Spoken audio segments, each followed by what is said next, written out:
Salut à tous. Salut. Bon, bienvenue sur Tatami Connexion, votre podcast préféré. Après les autres, je suis Jarod, il est Rolly et on est là pour vous faire le Restons Connectés numéro 128, notre épisode d'actu hebdomadaire où on essaye d'être hebdomadaire. Hein. Des fois, il y a des petits trous dans la raquette, mais dans l'ensemble, on est pas mal. 128, c'est déjà pas mal.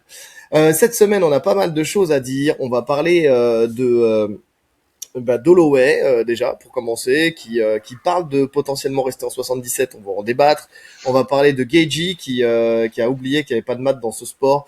On va parler de la blessure de Sean Strickland qui a été expliqué, les circonstances de la blessure, mais pas que, parce qu'on va parler aussi de Nassourdine.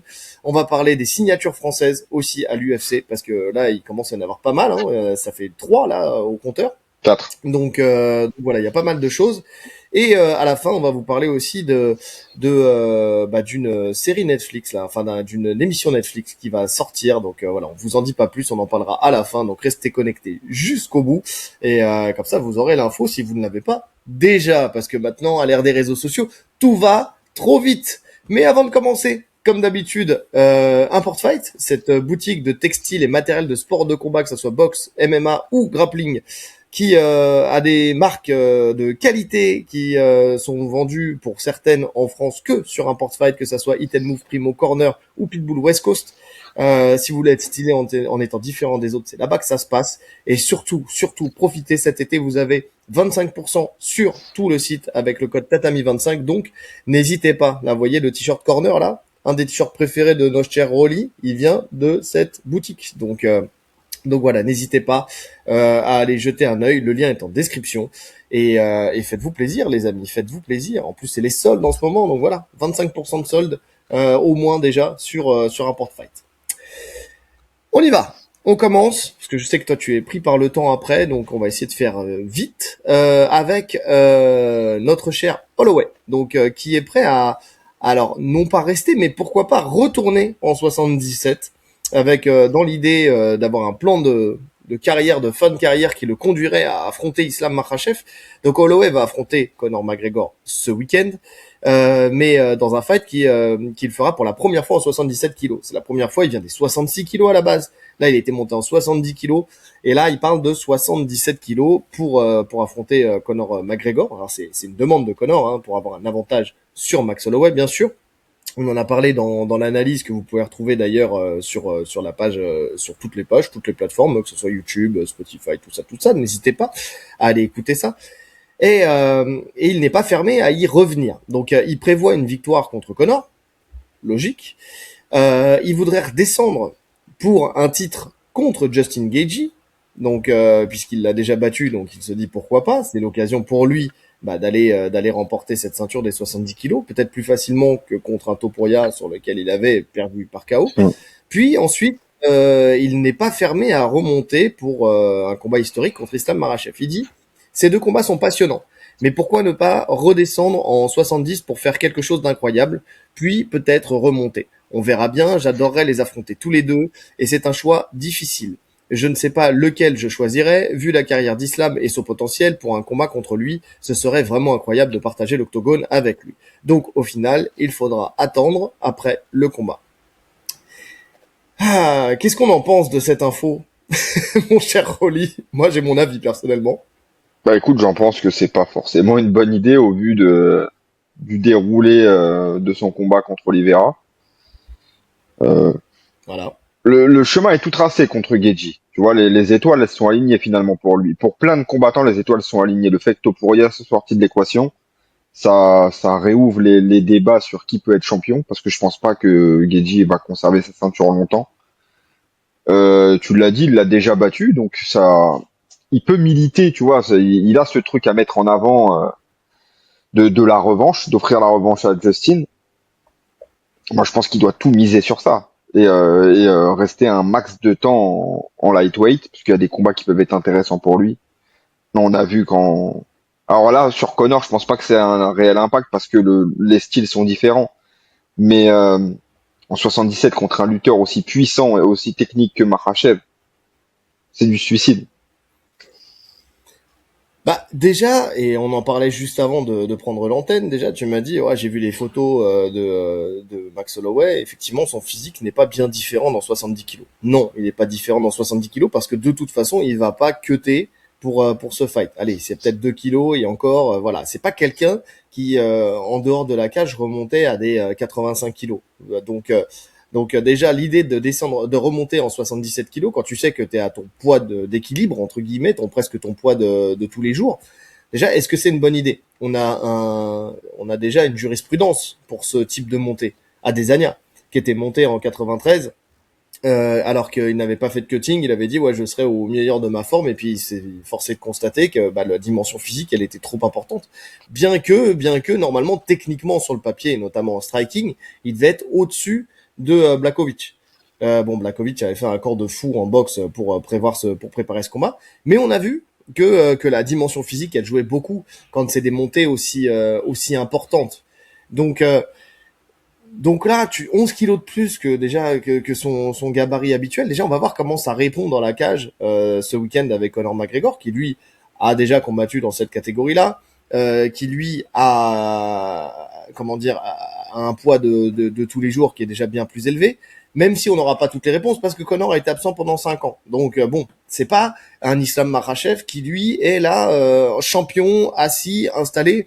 Après, quid de est-ce qu'il va le rester quand il aura combattu Yann Gary? Ça, c'est une autre question. Mais bon, on va pas se mentir, que ça soit Islam ou que ça soit Yann Gary, qui Encore serait pire. champion à la suite du Je combat, crois que c'est encore pire, dans les Yann deux Gary. cas, c'est Non, compliqué. ouais, non, il y a pas de pire en fait. Il a juste pas le gabarit pour être en 77. Holloway. Sur un super fight, voilà, ça peut passer parce que tu l'as dit, Conor il revient d'une absence et que le match-up fait que ça passe. Mais contre un vrai Mhm. welter compétitif, t'imagines Yann Gary face à Holloway en termes de gabarit? Ou même Sean Brady, tu vois, alors en termes de taille ça passe, mais en termes de largeur, mais il pose la main sur lui, Ah c'est oui, oui. terminé. Ah, et puis tu l'as dit tout à l'heure, tu as parlé d'Oliveira et de la stratégie qu'il a mis en place contre lui, que ça soit Islam Makhachev, et encore, qui resterait peut-être un peu plus debout, mais il y a un Sean Brady, par exemple. Sean Brady, mais il lui fait ce qu'il a fait Ah oui, Edwards, à, Leon à Edwards. Leon Edwards. Ah oui. Leon Edwards. Mais oui, oui, très clairement. Donc non, non, c'est une mauvaise idée. Tu sais, des fois, tu te sens grisé par le truc. Tu te dis, ouais, je suis capable de le faire. Je pense qu'il est aussi, tu sais, très convaincu par le mindset d'être dans la victoire là pour le prochain combat. Enfin, tu sais, cette surmotivation que tu vas te mettre pour être dans les conditions psychologiques pour faire un combat. Et je crois que quand t'es dans cet état d'esprit-là, en fait, tu réponds plus de rien, quoi. Tu t'imagines invincible. Et comme personne va te contredire parce que t'es en plein camp, enfin, tu vois ce que je veux dire, t'es sur le point de combattre dans quelques jours. Personne va te dire, écoute, frérot, non, redescends. Je pense qu'après, après le combat, quoi qu'il se passe, de toute façon, il y a des gens qui vont lui dire, écoute, Non, mais champion, mais, ok, tu essaies de marquer l'histoire, mais quand même, quoi. après, je pense que il sait c'est quand même, on est plus proche de la fin que du début. Hein.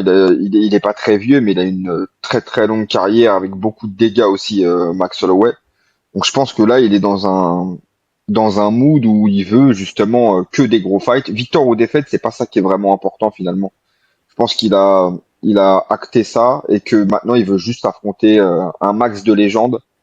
Si on lui donne Geji, il prend Geji parce qu'il a la ceinture.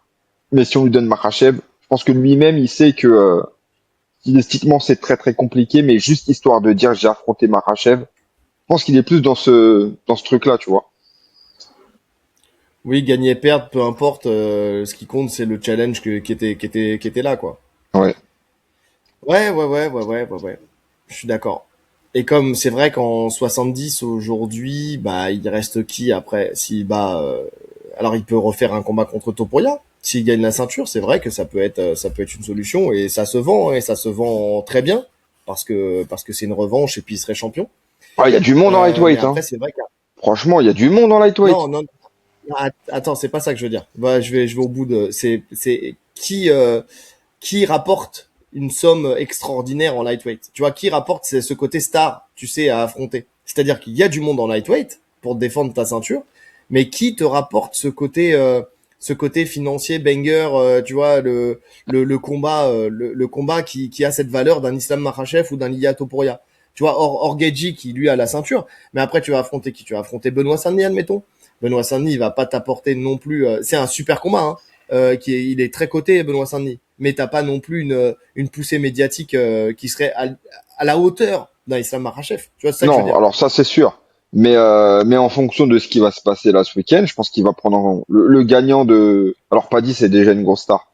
Mais si BSD fait une grosse perf, on l'a dit, il va bénéficier justement de cette visibilité. Et je pense que tu vois, il aura un autre statut après ce combat. Si s'il vient à Oui, finir Paddy.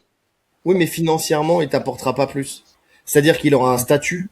Lui, ça va améliorer sa condition, sa situation, tu vois, à l'UFC encore. Mais c'est-à-dire que tu vas pas vendre un combat à 15 millions contre un Benoît Saint-Denis.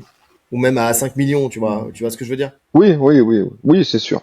C'est dans ce sens-là, hein, c'est le côté financier, parce que c'est pas que les stars, il veut aussi maximiser sa Hein. fin de carrière financièrement, ils veulent tous faire ça. C'est pour ça qu'il prend Connor en 77, et c'est pour ça qu'il parle de la ceinture, et c'est pour ça, en fait, il parle de la ceinture pour remonter après, essayer de faire un double champ, tu vois, mais en tout cas, ce qu'il veut, c'est au-delà du double champ, c'est la somme qui va avec. Donc que ça soit Paddy, que ça soit Benoît Saint-Denis, Moi que ça soit, je je sais pas moi, c'est quoi je pense? Salkild ou n'importe quoi, enfin, tu vois, ça lui rapportera pas assez d'argent. Moi je pense que s'il prend la ceinture en lightweight, on a le roi des nains qui décide de remonter. Parce qu'il la veut cette ceinture C'est fort lightweight. possible. Volka il la Ça, veut. c'est fort possible. Volka il la veut, il va mettre sur le tapis je t'ai fumé 3 fois. Bon, une fois litigieuse, mais en tout cas sur le papier 3 fois, dont la dernière fois était une masterclass vraiment, je t'ai surdominé. Euh, je pense qu'il y a de grandes chances qu'on voit ce combat. Et en termes de gabarit, tu vois, ça Oui, serait moins déconnant pour un Holloway de tenter de venger ces défaites-là plutôt que de rester en 77. ouais, je suis d'accord. Ça, tu vois, ça me parle un peu plus. Bon, de revoir encore Volkanovski monter, bon bah voilà, mais oui, ça me parle plus. Surtout que Volkanovski, il a vraiment pas fermé la porte, puisque quand il y a eu la Maison Blanche, il a dit, moi je suis là. Hein. S'il y a besoin, je suis là. Mais il est J'ai toujours mon là, sac lui. dans le coffre.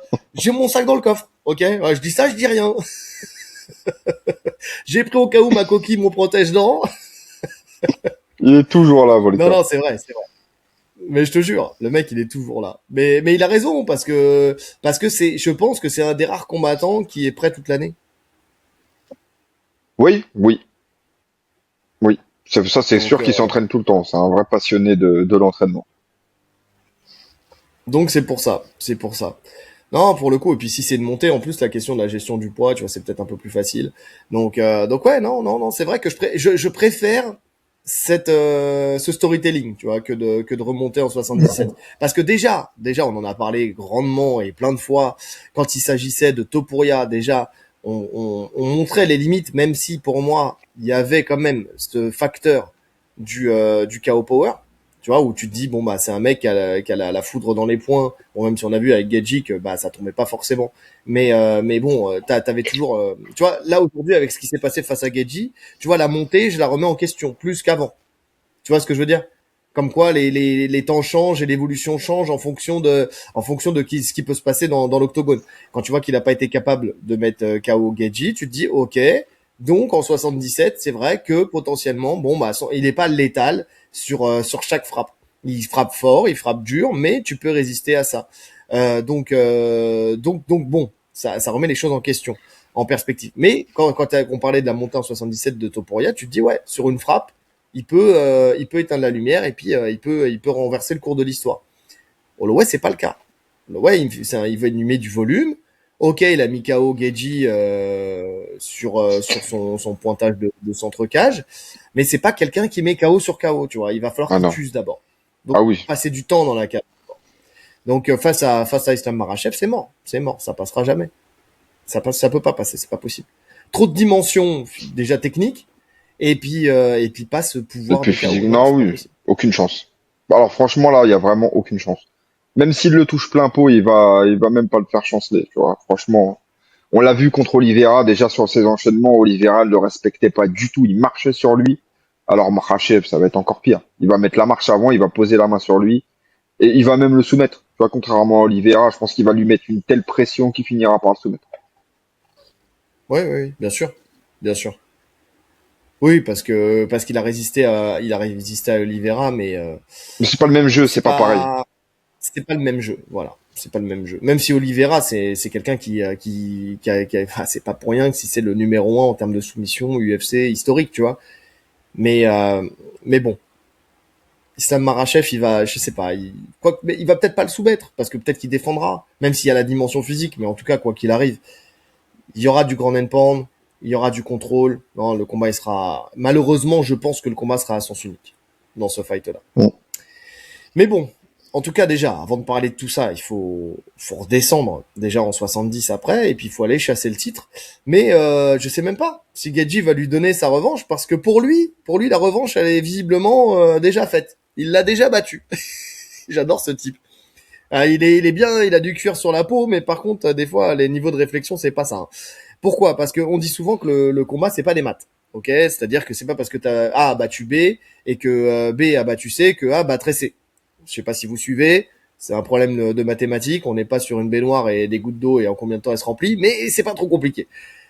Là, visiblement, Gaethje, il a oublié cette règle. Il a oublié cette règle parce que pour lui, visiblement, il a battu par procuration Holloway.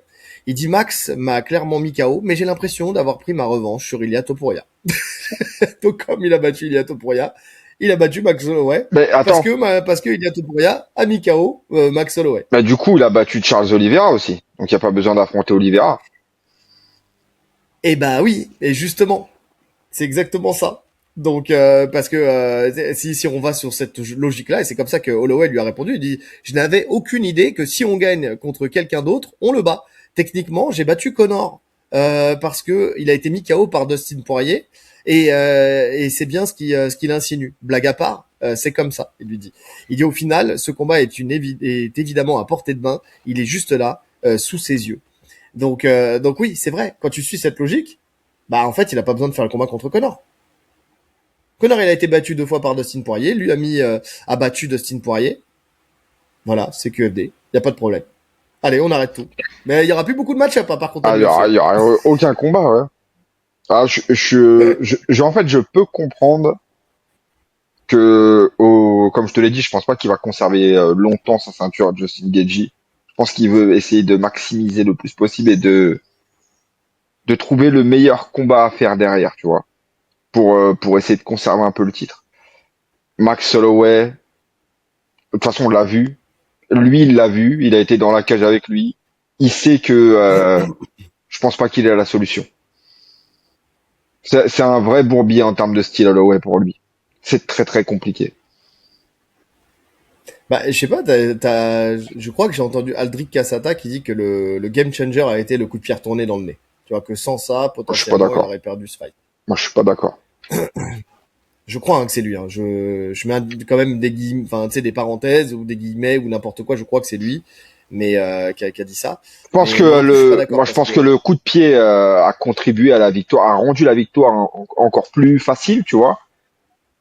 Mais déjà dans l'analyse qu'on en avait fait, on voyait assez nettement Holloway au-dessus avec les armes qu'il a. Franchement, je pense que tu refais le combat, il n'y a pas les coups de pied dans le nez. Alors, je pense qu'il ne le mettra pas KO.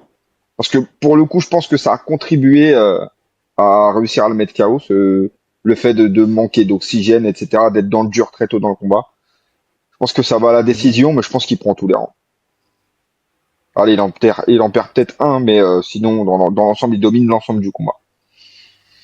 Oui, je pense aussi. Après, on n'est pas à l'abri d'un KO aussi. Enfin, tu sais, parce qu'il l'a mis knockdown, donc c'est le premier d'ailleurs à l'avoir mis knockdown.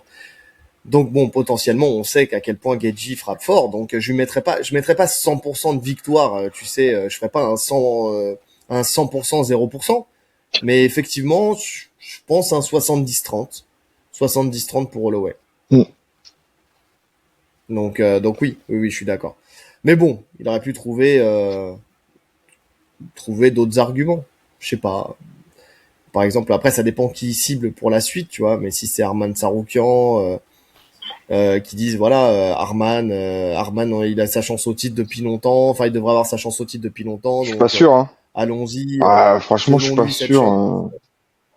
Arman, en fait, ouais, c'est compliqué, hein. Je sais pas qui il choisirait. Tiens, s'il veut mettre toutes les chances de son côté. Voilà, t'es à sa place, tu choisis qui? Si on te donne l'opportunité de choisir. Bah, de toute façon, t'as qui? T'as Oliveira, qui t'a déjà battu. T'as Holloway. Tu as Arman Saroukian. Et tu as le vainqueur de Paddy BSD. Là, ce qu'il y a dans les tuyaux, c'est ça, à peu près. Ouais. Potentiellement. Tu vois, ceux qui sont les mieux positionnés. Attends, je regarde le classement. Ouais, c'est ça. Donc, en soi, Oliveira, bah, il t'a déjà soumis. Et là, en plus, tu vois, le style d'Oliveira, tu sens que c'est encore plus la recherche de la lutte et du sol. Oliveira, c'est compliqué. Holloway, c'est Euh, compliqué. ouais, c'est compliqué, mais bon, pourquoi pas, comme je t'ai dit, Je mets t'as quand même une chance, ça reste. je mets Oliveira plus difficile que Holloway. Oui, je suis d'accord. Donc déjà, tu remontes Holloway dans le classement. Après, tu as Arman Saroukian. Arman Saroukian, t'as une possibilité quand même parce qu'en striking, je pense que il est meilleur, il est bien meilleur qu'Arman en striking. Arman, il va le jeter en l'air. Il est beaucoup trop fort en lutte là. Là, en plus, avec toute la lutte qu'il fait, il fait que de la lutte. Franchement, il va le jeter en l'air. J'en suis quasi sûr. Ouais. Mais bon, ça, il y a la lutte et puis il y a le MMA, tu vois, il y a la dimension des frappes, il y a tous ces trucs-là. Écoute, je sais pas. Tu sais, Arman, je te le dis, j'attends de voir encore, hein. J'attends de voir parce que c'est vrai qu'on le voit, mais il lutte contre qui? Avec tout ce qu'il fait en lutte, mais il lutte contre qui? Il lutte contre des Tony Ferguson, il lutte contre des Uriah Faber. Non, mais Enfin, tu vois ce que je veux dire? même pas que en combat en Facile de fait. briller. Même pas que en combat. C'est-à-dire que tous ces camps, en fait, il s'entraîne qu'en lutte quasiment, tu vois. Le mec fait de la lutte à l'année. Il fait que ça. Alors oui, comme tu l'as Ouais, dit, mais à justement, voir ce que ça va tu vois, il donner fait en pas du MMA, MMA. à voir ce que ça va donner, ouais. Mais bon, c'est quand même un match compliqué. Après, tu me diras, ça fait quoi? Ça fait plus d'un Parce que an. contre, Ça fait combien de contre temps Dan qu'il a pas Hooker, combattu? bah regarde, t'as ton téléphone. Tu l'as dans la main. Contre Dan Hooker, Novembre tu vois, il a 2025. pas novembre 2025. Donc, ouais, ça Oh, fait moins d'un an quand même. ça va en fait. Mais ce que je veux dire par là, c'est que contre Dan Hooker, tu vois, il l'a pas amené systématiquement. Il n'a pas réussi à l'amener systématiquement. Par Ouais. contre, une fois que c'était au sol, bon, voilà. Mais bon, moi, j'attends de voir quand même Arman Saroukian. J'attends de voir ce que ça va donner. Pour l'instant, son plus gros adversaire, ça a été Dan Hooker. Faut le rappeler, tu sais, Non, c'est parce que Oliveira. je veux bien qu'il y ait un engouement. Ouais, ah oui, c'est vrai qu'il y a eu le Vieira, mais sur une victoire, Litigieuse. on sait que c'était voilà, c'était litigieux. Et d'ailleurs, pour le coup, moi, j'adorerais cette revanche. Tu vois, en 5 rounds. J'aimerais bien cette revanche en 5 rounds. Mais oui. Alors attention, hein, me faites pas dire ce que j'ai pas dit. Il est très fort, il est très fort et c'est possible qu'il prenne la ceinture et qu'il la garde longtemps. Je dis pas ça. Je dis juste que j'attends de voir parce que pour l'instant, je pense qu'on est faussé parce qu'il gagne, il regagne, comme dirait quelqu'un qu'on a dans cette ville. Mais si vous avez la ref, mettez-la en commentaire. Mais si c'est dans cette ville-là, là, si vous lisez derrière, vous voyez ma ville. Si mais par contre, pour l'instant, il gagne contre qui? C'est ça la question. Tu vois, il gagne contre des mecs qui sont retraités. Tu vois, ça fait bien longtemps que Tony Ferguson n'est plus un lutteur d'élite, même s'il a été lutteur NCA, blablabla, blablabla. Mmh. Tu vois, voilà. Et que, bah, on l'a vu dans la cage, hein, et ça fait bien longtemps qu'il fait plus, qu'il a pas fait de lutte. Et puis même Uriah Faber, déjà c'est pas la même caté. Et en plus de ça, c'est un mec qui a un agnens de fou, tu vois. Donc il y a un moment, faut remettre les choses dans un contexte. Donc je dis pas que, j'attends de voir. Pour l'instant, il a battu Dan Hooker. Bon, c'est Dan Hooker. Je dis pas, je dénigre pas Dan Hooker, mais c'est pas Ouais, le si, profil le plus si. compliqué. Oui, pour un Donc, lutteur, c'est pas le profil le plus compliqué. donc bon, donc faut voir, faut attendre, et puis voilà. Mais sinon après, ouais, faut voir Paddy. Bah Paddy, ils se sont déjà affrontés, c'était une guerre, donc potentiellement il pourrait lui laisser, s'il gagne, il pourrait lui laisser une deuxième chance. Et puis après Benoît Saint-Denis, je pense que Benoît Saint-Denis, même s'il gagne contre Paddy Pimblett, je Il pense que manque ça. un combat. Alors, il manque peut-être un combat, mais ce que je veux dire par là, c'est que, parce on était toujours sur le débat de il Mmh. pourrait choisir à qui il pourrait laisser sa chance. Benoît Saint-Denis, sur le papier, je pense que dans l'esprit de beaucoup, même s'il gagne contre Paddy Pimblett, ça reste un profil qui serait potentiellement prenable, tu vois. Ça veut pas dire qu'il le sera, mais potentiellement, tu te dis, bon, il y a des inconnus. Tu vois, il a déjà affronté Holloway, il a déjà affronté Oliveira. On va dire que Arman, il y a cette aura autour de lui, donc potentiellement ça peut être lui. Arman d'ailleurs, je sais pas si tu suis un peu les dessins animés là de l'UFC là, tu sais les caricatures, tu sais les petites capsules qu'il y a sur internet là, Non, avec Dana White qui a son dollar sur la poitrine. T'as jamais vu ça? non. Il y a que moi qui vois ça ou quoi? Et donc tu sais c'est un mec qui reprend en fait l'actualité de l'UFC mais En, avec des bonhommes ouais. En BD, genre. ouais. Je t'enverrai une fois si je tombe dessus, si je retombe dessus, je t'enverrai. Et donc Arman, il le met à toutes les sauces là en ce moment. Et il est là, Arman, tu sais, c'est le mec, je suis là, je suis là. C'est parce que t'as Dana White qui est là avec un tel, avec ses poules aux œufs d'or, tu sais, lui il voit que les dollars, tu sais, il a le dollar dans les yeux ou sur la poitrine, et lui t'es qui est tout le temps là, Arman. Ah, Ah, je me faut régale. que je vois. C'est quoi, c'est Ah, sur lui, il est Insta? complètement- Ouais, moi c'est sur Insta que je vois ça, effectivement. Mais si je tombe dessus, je t'enverrai.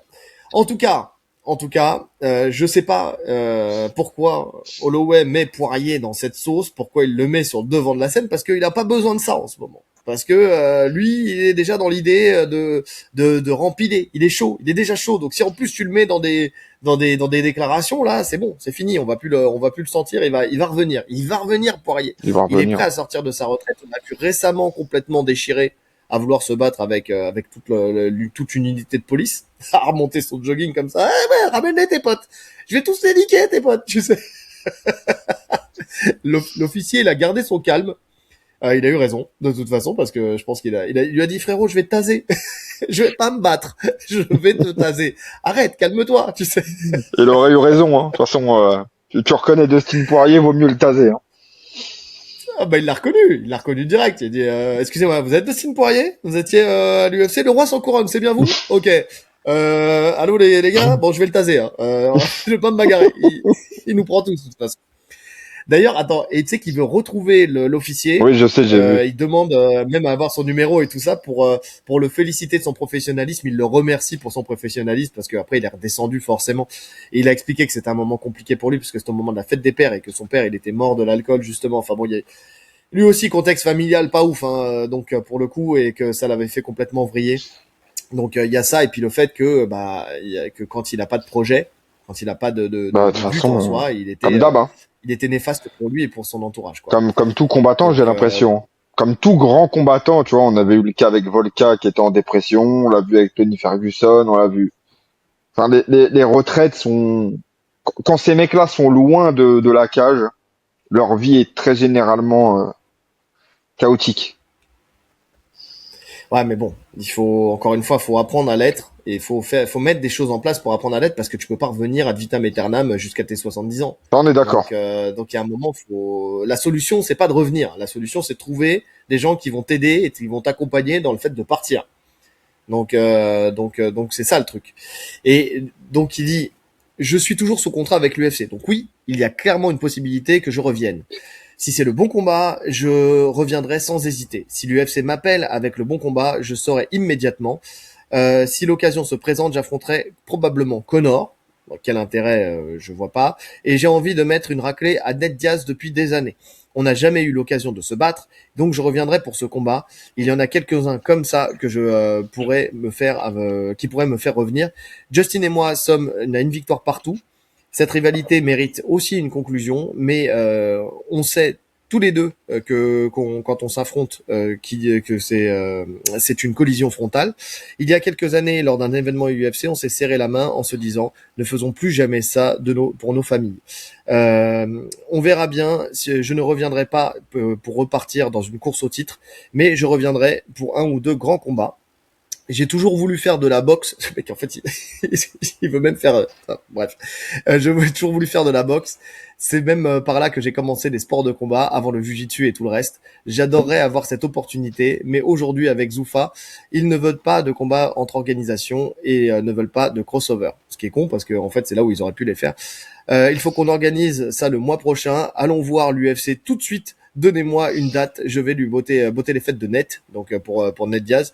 12 rounds en boxe, 5 rounds ou 3 rounds en MMA, peu importe, je l'affronte. Pierre, feuille, ciseaux, concours d'orthographe, je suis partant pour n'importe quel défi. Le mec, c'est un junkie en manque.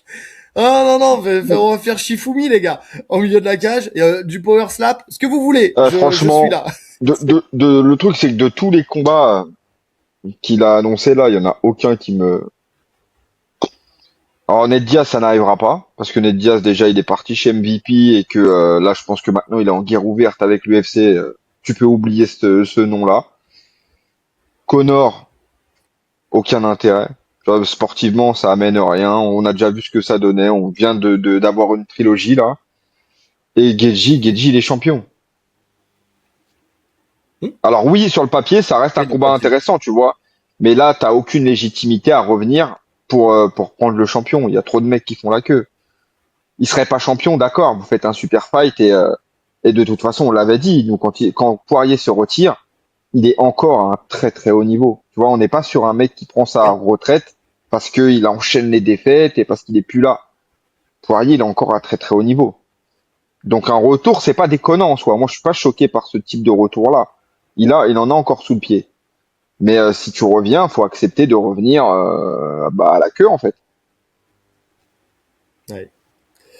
Au pire, si tu veux lui faire un retour en grande pompe, il y a un titre BMF. Il y a Oliveira. Alors oui, il s'est fait battre par Oliveira. Mais c'était un combat qui était compétitif au début. Après, il a fini par se faire prendre le dos et se faire étrangler, mais c'était un combat qui était compétitif au début. Donc oui, pourquoi pas? Pourquoi pas? En tout cas, si tu restes en 70, parce que visiblement, il avait fait sa cure de stéroïdes, il voulait se doper enfin, arriver à la retraite. Donc déjà, est-ce qu'il redescend en 70? Parce que il avait dit que plus jamais il voulait s'infliger ça. Aussi, il était content que ça soit son dernier cutting quand il a fait son dernier combat. Donc, qu'est-ce qu'on fait? On va en 77. Il avait parlé à un moment de Kamaru Ousmane, mais Kamaru Ousmane, il est monté là pour Dricus Duplessis. Donc, est-ce qu'il va redescendre Kamaru Ousmane? Tu vois, c'est ça la question. C'est après, c'est qui tu mets en face, parce que quand il dit, si je reviens, c'est pour un ou deux grands combats. Mais en fait, c'est qui les grands combats? Ouais. Bon, en 77, c'est pareil. Pour moi, il a pas le. Même s'il est quand même, il a un bon physique quand même Poirier, mais 77. La KT là, elle est trop bourbier pour. Ça, c'est pas la KT Bah, dans laquelle je monterais actuellement. Il y a des KT plus faciles pour monter. mais c'est ça. Puis les 77 là, ils ont vraiment des physiques de 84. Enfin, tu vois, Ah tu ouais, sens que les mecs, ouais. ils sont la nouvelle génération. Elle est tankée de fou, tu vois. Donc, ouais, non, c'est compliqué. C'est très très compliqué. Non, faut rester à la retraite. Après, c'est le problème aussi, tu sais, on va y revenir, mais c'est le problème du fait de bloquer les combattants quand ils sont à la retraite et de ne pas les libérer de leur contrat. Parce qu'un Dustin Poirier, bah laisse-le, s'il a envie de combattre, laisse-le aller combattre ailleurs, en fait. Laisse-le aller sur MVP, laisse-le aller sur des organisations comme ça, où il va toucher son argent, il va affronter des adversaires qui sont cohérents, tu vois, enfin cohérents. J'espère qu'il y aura un bon match-up. Mais des adversaires où au moins il y a quelque chose, quoi, où il y a où c'est pas des bourbiers interstés, tu sais, de l'espace. Ou si tu veux faire un grand fight, il faut que ça soit quelqu'un qui est encore dans la course au titre et qui est en pleine bourre. Ou des fights que tu as déjà fait, qui seront de la redite ou ce genre de choses. Il y a un moment, libère-les. Si ça peut les aider à faire leur transition vers la retraite plus facilement. Tu vois, sans créer de dégâts et sans briser une image. Oh, Parce que mais c'est ça le truc, c'est que ça n'arrivera Poirier. jamais ça. Ah ouais, non mais je sais, mais en fait, tu sais, dans l'acceptation de la retraite, limite les laisser aller ailleurs, dans des organisations plus accessibles, ça pourrait peut-être être une solution. Déjà, ne serait-ce que pour leur santé. Tu vois, de se dire qu'ils font des combats qui sont cohérents, quoi. Oh, mais l'UFC, ils en ont rien à foutre que t'acceptes ou pas ta retraite. T'as voulu prendre ta retraite, prends ta retraite. Oui, Enfin, tu vois, ils sont dans ce truc-là. Et comme ça, si tu reviens, bah, surtout quand t'es une star comme Poirier, on sait qu'on va refaire de l'argent avec ton nom de toute façon. Parce que demain, Poirier, il revient, ça vend des places, hein. Parce que c'est un bien sûr. combattant très Bien apprécié, sûr. Poirier.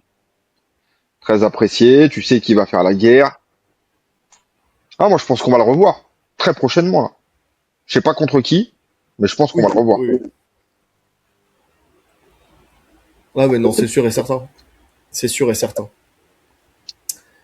C'est sûr et certain qu'on va le revoir. En fait, je pense que le schéma idéal, pour l'UFC, ça serait que Geji perde la ceinture et qu'il fasse la trilogie, par exemple. Ouais, ouais, ou alors tu peux lui donner un Paddy. Paddy, ça passe, hein. Paddy, ça passe. Après, si tu veux être si tu veux regarder un peu plus bas, tu peux lui donner un jeune qui monte comme ils avaient fait avec BSD à l'époque. Tu peux lui donner un sale kid. Tu vois, pour un match de retour, Ouais, ouais, mais il a dit, il parle de deux, trois gros combats. Il va pas prendre ça le kill. il fera Paddy le pas. prendrait. Paddy le ouais, oui, c'est vrai. Paddy le prendra parce que c'est une star. Ouais.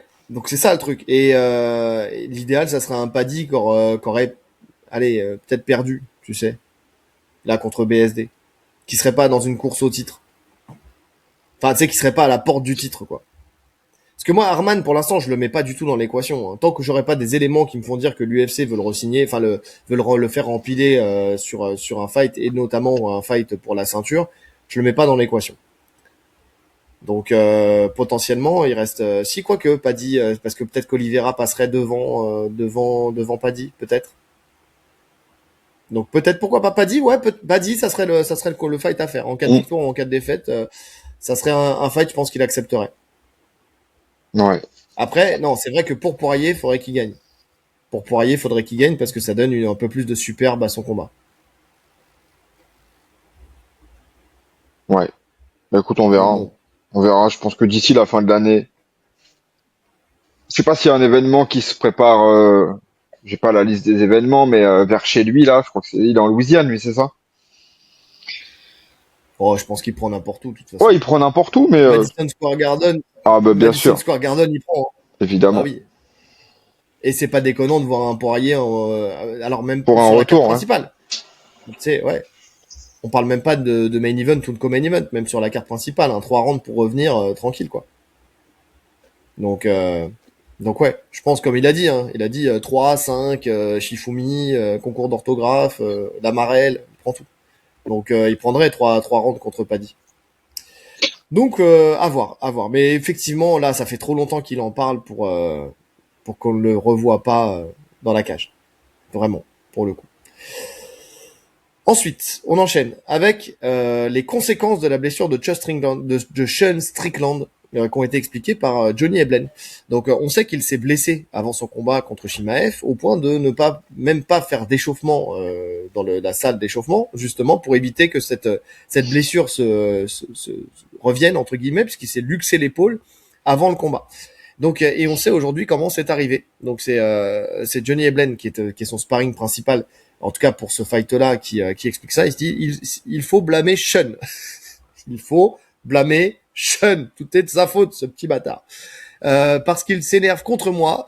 C'est ça, c'est le mec, Mm. il s'énerve contre moi, mais quand j'y vais trop doucement aussi, vas-y, c'est de sa faute à lui, là. Tu sais, t'as l'impression. C'est vraiment ça.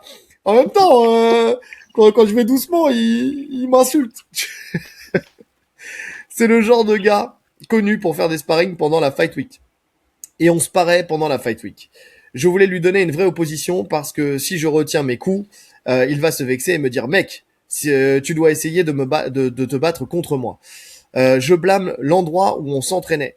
On n'était pas dans une cage. Il n'y avait pas de tapis. Pardon, il y avait des tapis muraux. C'est dur, des tapis muraux Des tapis muraux. sur un mur en béton et ça ne pardonnait pas vraiment. Les 4 premiers rounds se sont bien passés et c'est qu'au 5e round que j'ai shooté en double leg et qu'on est rentré dans le mur et il a tapé son épaule. Il n'en a pas fait toute une histoire. Il m'a dit, je crois que j'ai un peu touché mon épaule.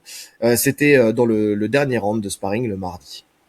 Donc voilà, tout s'explique. En fait, voilà comment ça s'est passé. Effectivement, bah, quand tu prends un mur, que t'as pas le rebond de la cage, parce que c'est ça le truc, c'est que même si t'as des tapis muraux et que ça préserve et ça protège un petit peu, mais bah voilà, tu tapes quand même sur une paroi qui ne va pas plier quoi. Donc surtout si c'est un mur en placo, ça plie un peu. Tu peux même passer à travers. On a déjà eu le cas J'ai déjà par le fait. passé. Ouais, mais un mur dur, non. Un mur dur, c'est toi qui plie. Donc ouais, ouais, ouais. Ça tout s'explique. Tout Ouais. s'explique. D'ailleurs, je crois que même à la Coupe du Monde, il y a un mec aussi qui s'est pris le panneau publicitaire et qui s'est défoncé l'épaule Ah ouais? sur un Moi, j'ai truc. pas vu.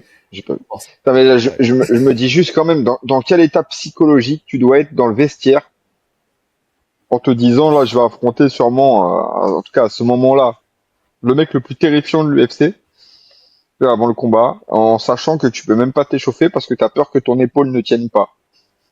Faut quand même, c'est Ouais. quand même, ils ont quand même un mental hors du commun, les combattants. Certes, Bah, alors, et d'autant la plus majorité, mais lui, certains franchement, c'est plus que dur de le d'autres. briser, hein. Ouais. Ouais. Lui, c'est dur de le briser. Et tu sais, quand on parlait du combat en disant qu'il était timide et tout ça, mais en fait, tout s'explique quand tu vois ça. Le mec, il pouvait pas engager plus non plus. Alors, je sais pas quelle épaule c'était. Est-ce que c'est celle du jab? Est-ce que c'est l'autre? Mais en tout cas, pour le coup, c'est quand même, ça explique pas mal de choses sur ce fight. Et, euh, et c'est pour ça, tu sais, quand on parle de revanche et qu'on dit que la revanche, elle est courue d'avance et que Shimaev va lui rouler dessus, je sais pas, parce qu'on a eu quand même un Strickland, parce qu'on dit oui, il a eu le cutting, Shimaev, patati patala, mais on a un Strickland qui avait l'épaule déboîtée, quoi. En tout cas, qui était très fragilisé, qui pouvait se redéboîter à n'importe quel moment. Donc ça joue aussi dans l'état d'esprit que tu as dans le combat, et le combat, pour moi, il n'est pas gagné d'avance. Alors, c'est pas pour ça que je dirais que Strickland gagnera à 100%, mais par contre, ça reste Strickland, le némésis de pas mal de monde dans cette catégorie et même enfin chez les fighters. C'est un combattant qui est dur à prendre, Ouais. qui est dur à prendre. Il est déjà dur à prendre en étant diminué, alors à son plein potentiel, et en plus avec une mentalité de j'ai déjà gagné et j'ai déjà senti la force de l'autre et sa technique. J'ai déjà gagné en Je étant pense que c'est blessé. quand même un sacré bourbier. Tu vois, se dire ça, j'ai déjà gagné en étant blessé, alors si je le reprends sans être blessé, non, moi, c'est vrai que m'intéresse cette revanche. Ouais, m'intéresse Ah, moi, elle oui et non. m'intéresse cette revanche. Moi, m'intéresse pas plus que ça. M'intéresse pas plus que ça parce que je sais pas, je sais pas, je pense que Shimaev, malheureusement, il y aura toujours un problème. Enfin là, il parle de monter, ouais, qui monte. Le problème qu'il y a, c'est qu'il y aura toujours un problème de cutting. Enfin moi, en fait, Shimaev, les gens vont dire que je suis un anti-tchétchène daguestanais ou quoi que ce soit, ce qui n'est pas le cas. C'est du factuel sur quoi je vais me baser. Pour moi, il est pas professionnel. Le mec, il fait n'importe quoi. Il est Non, arrivé mais là, sur encore une ça, fois, il je a pense que combattu au tout le RAF. Alors, monde, au RAF, tu peux me dire que oui, mais il s'en foutait parce que c'est le RAF. Mais le mec, il a raté sa pesée de 3,6 kilos, ah non, quoi. non, Je mais crois de mémoire. c'est honteux. Presque 4 kilos. Non, mais il y a un moment, ce mec-là, non, je lui redonne pas sa chance. En fait, ça m'intéresse pas. Je lui redonne pas sa chance. T'as galéré à avoir la première parce que tu faisais n'importe quoi. T'as déjà raté des pesées. Alors, les problèmes de santé, je les mets à part parce que ça, malheureusement, tu C'est peux pas rien y maître faire. de ça, ouais. Les problèmes de santé, quand ça tombe dessus, voilà, c'est pas toi quand t'as le Covid ou quoi que ce soit, c'est pas toi qui décide ça. Mais par contre, les problèmes de pesée, c'est pas la première fois. Donc, il y a un moment, stop. Ça y est, t'es pas professionnel, tu ne mérites pas ta chance à la ceinture. Tu l'as eu, c'est bien, t'as été champion, bravo à toi. Tu t'es fait battre. Et en plus, il s'est fait battre. C'est ceux qui réécrivent l'histoire en disant oui, mais c'était serré, oui, mais ceci, mais cela. Non, non, c'était pas serré. Il a perdu le fight. Il a perdu le fight. Ceux qu'on dit que c'est lui qui a dominé en boxe, non, je suis désolé, c'est pas vrai. Faut être malhonnête pour dire ça. Vraiment, pour le coup, Sean Strickland a été plus précis, il y a eu plus de volume. Point. Ouais, il a Et gagné. sur les phases de lutte, celui qui a eu la position la plus dominante, c'est Sean Strickland. Donc il y a un moment, stop, c'est bon, il a récupéré sa ceinture, on passe à autre chose. S'il a des problèmes de poids, soit il prend comme j'aime, soit, Non, mais comme t'as dit, en fait, je soit il pense monte de que catégorie. j'ai l'impression qu'il fera plus le poids nulle part. Je suis presque sûr que même en montant de KT, il serait capable de rater la KT. Eh oui, il a pas de mental pour ça. Il a pas Non, de moi mental. je pense qu'il a même pas l'envie Donc, en fait. Il a même pas ouais, l'envie, mais il c'est une s'en question fout. mentale aussi. Parce que si t'as le mental, si tu sais quand il y a des choses on fait pas tout par envie dans le monde. Tu vois, sinon personne se lèverait pour aller au travail le matin, tu vois. Mais il faut que tu aies ton mental pour y aller. Tu vois, c'est quand l'envie n'est pas là, c'est le mental qui prend le relais. Je pense que personne n'a envie de faire le poids. Dis-moi quel combattant se dit, oh, alors moi, la partie cutting, c'est la partie que je préfère dans le fight. Limite, des fois, je me fais des petits cuttings surprises dans l'année. Même pas Non, pour mais rentrer dans la cage. quand je te dis, il Personne a ne dit pas ça. l'envie, c'est que moi je pense qu'il se sent trop au-dessus de ça. Genre, il s'est vraiment vu en mode je suis une star, je m'en fous, tu vois, je le fais pas. Ah, mais Je force pas. voilà, c'est tout le problème. C'est tout le problème. Parce que ce mec-là, justement, tu vois, quand c'est comme ça, ben, en fait, c'est comme, en gros, c'est comme ce que je dis à la salle. Pour moi, si t'es le mec qui fait le plus de résultats dans la salle, bah limite, je vais être un peu plus dur avec toi et je vais être plus intransigeant avec toi. Parce que je ne veux pas justement que tu montes dans un état d'esprit, je suis au-dessus des autres, je suis une rosta, je suis quoi que ceci, je suis ceci, je suis cela. Donc c'est pareil pour lui. En fait, s'il est dans cet état d'esprit-là, non, tu lui redonnes pas sa chance au titre. Parce que non, il faut arriver, il faut lui dire, hey, frérot, t'es comme les autres. T'es pas une Ah non, star plus grande que les autres, même si sur le papier, ça en est peut-être une. Mais voilà, il y a un moment, mais faut le remettre à sa place. sur ça, on est d'accord. Moi, quand je te dis que j'aimerais bien voir cette revanche, c'est pas forcément tout de suite, mais c'est un combat qui m'intéresse de revoir une revanche. Maintenant, comme on l'avait dit à la sortie de leur combat, pour moi, il mérite pas une revanche immédiate. Ça, on est complètement d'accord. Il a pas de défense de titre, il a pas, non, non. Et puis il y a du monde qui pousse derrière. Bah, c'est ça. C'est ça parce que derrière, il y a Nassourdine. Nassourdine, lui, il se veut rassurant, en tout cas, pour la chance au titre. Puisqu'il dit, enfin, parce que voilà, on se pose tous la question de qui sera le prochain. Donc, on parlait de Chimaev, mais il y a Dricus Duplessis, il y a Kamaru qui s'affrontent. Donc, on sait que Kamaru Usman, par exemple, il a un passif avec Sean Strickland, il l'a déjà battu. Donc, potentiellement, il y a un storytelling qui peut s'inscrire dans cette histoire. Mais tout ça n'inquiète pas Nassourdine, qui lui est convaincu, il dit le prochain prétendant au titre, c'est moi. Aucun doute là-dessus. Je vois un peu à droite et à gauche les médias qui paniquent un peu, les fans, etc. Des fois, quand je poste une vidéo sur les réseaux sociaux, on call out Strickland. Ils, entre parenthèses, les fans, pensent qu'on est en stress, qu'on est dans le flou, alors que non, on a une direction et elle est très claire. C'est très clair pour nous. C'est flou pour les fans et pour les médias parce qu'on ne veut pas dévoiler ce qu'il a été dit, ce qu'on a eu comme discussion avec l'UFC. En attendant, on essaye de donner de la matière aux fans, des vidéos drôles, et ça marche bien. Les gens rigolent, on fait des vues, on essaye de rester actif sur les réseaux. Mais on ne fait pas cela pour pousser le combat. En ce qui me concerne le combat, on parle directement avec l'UFC.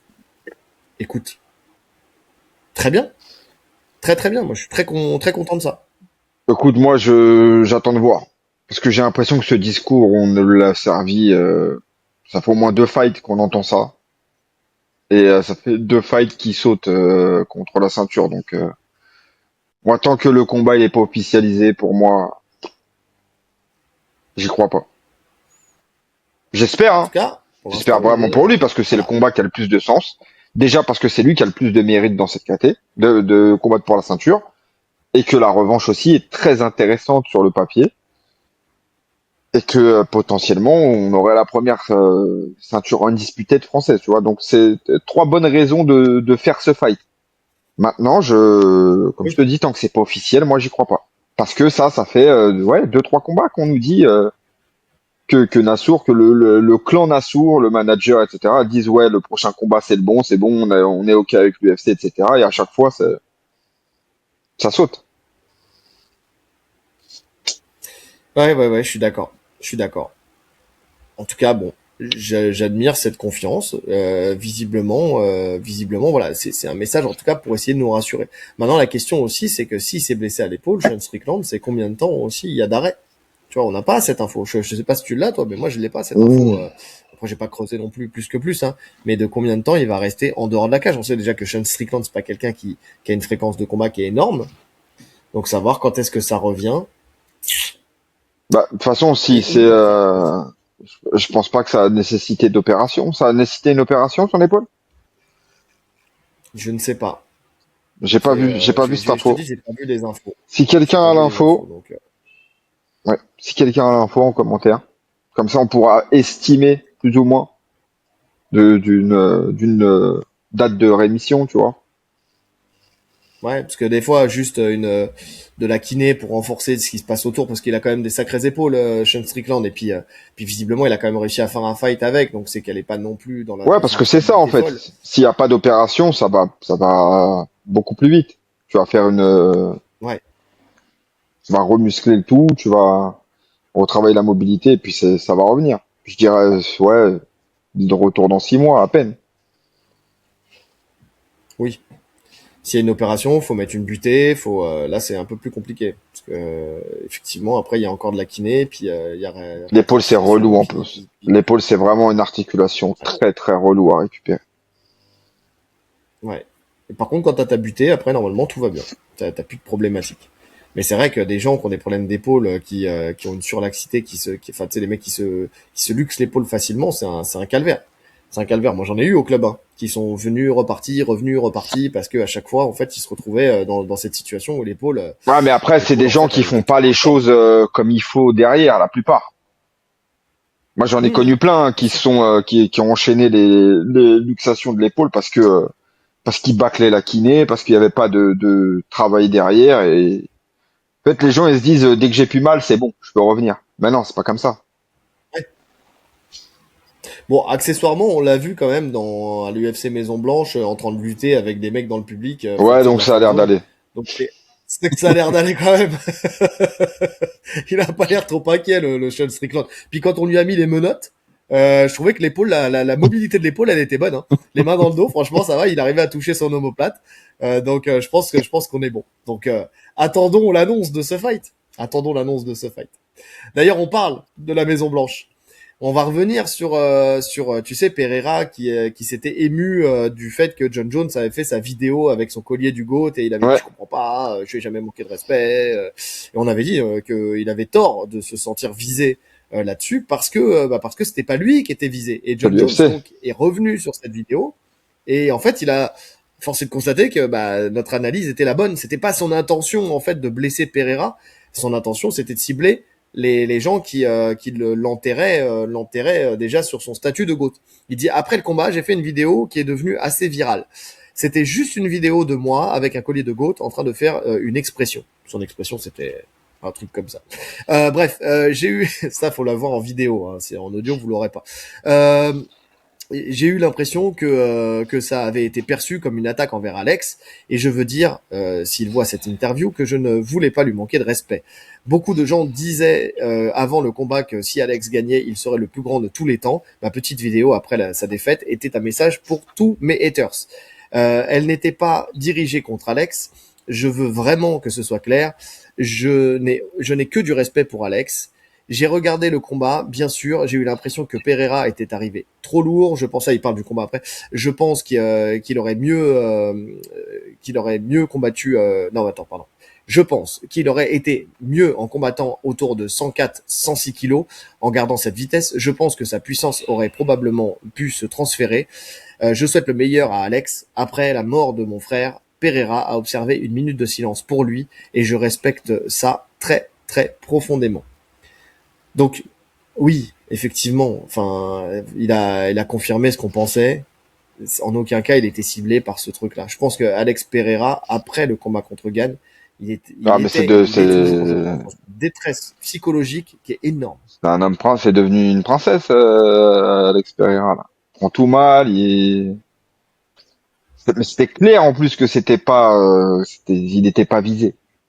C'était clair et net. À aucun moment il le cite, tu vois, et en plus on sait les clashs qu'il y a, ouais, les clashs qu'il y a avec autour de Jones et de l'UFC, c'était visé pour eux.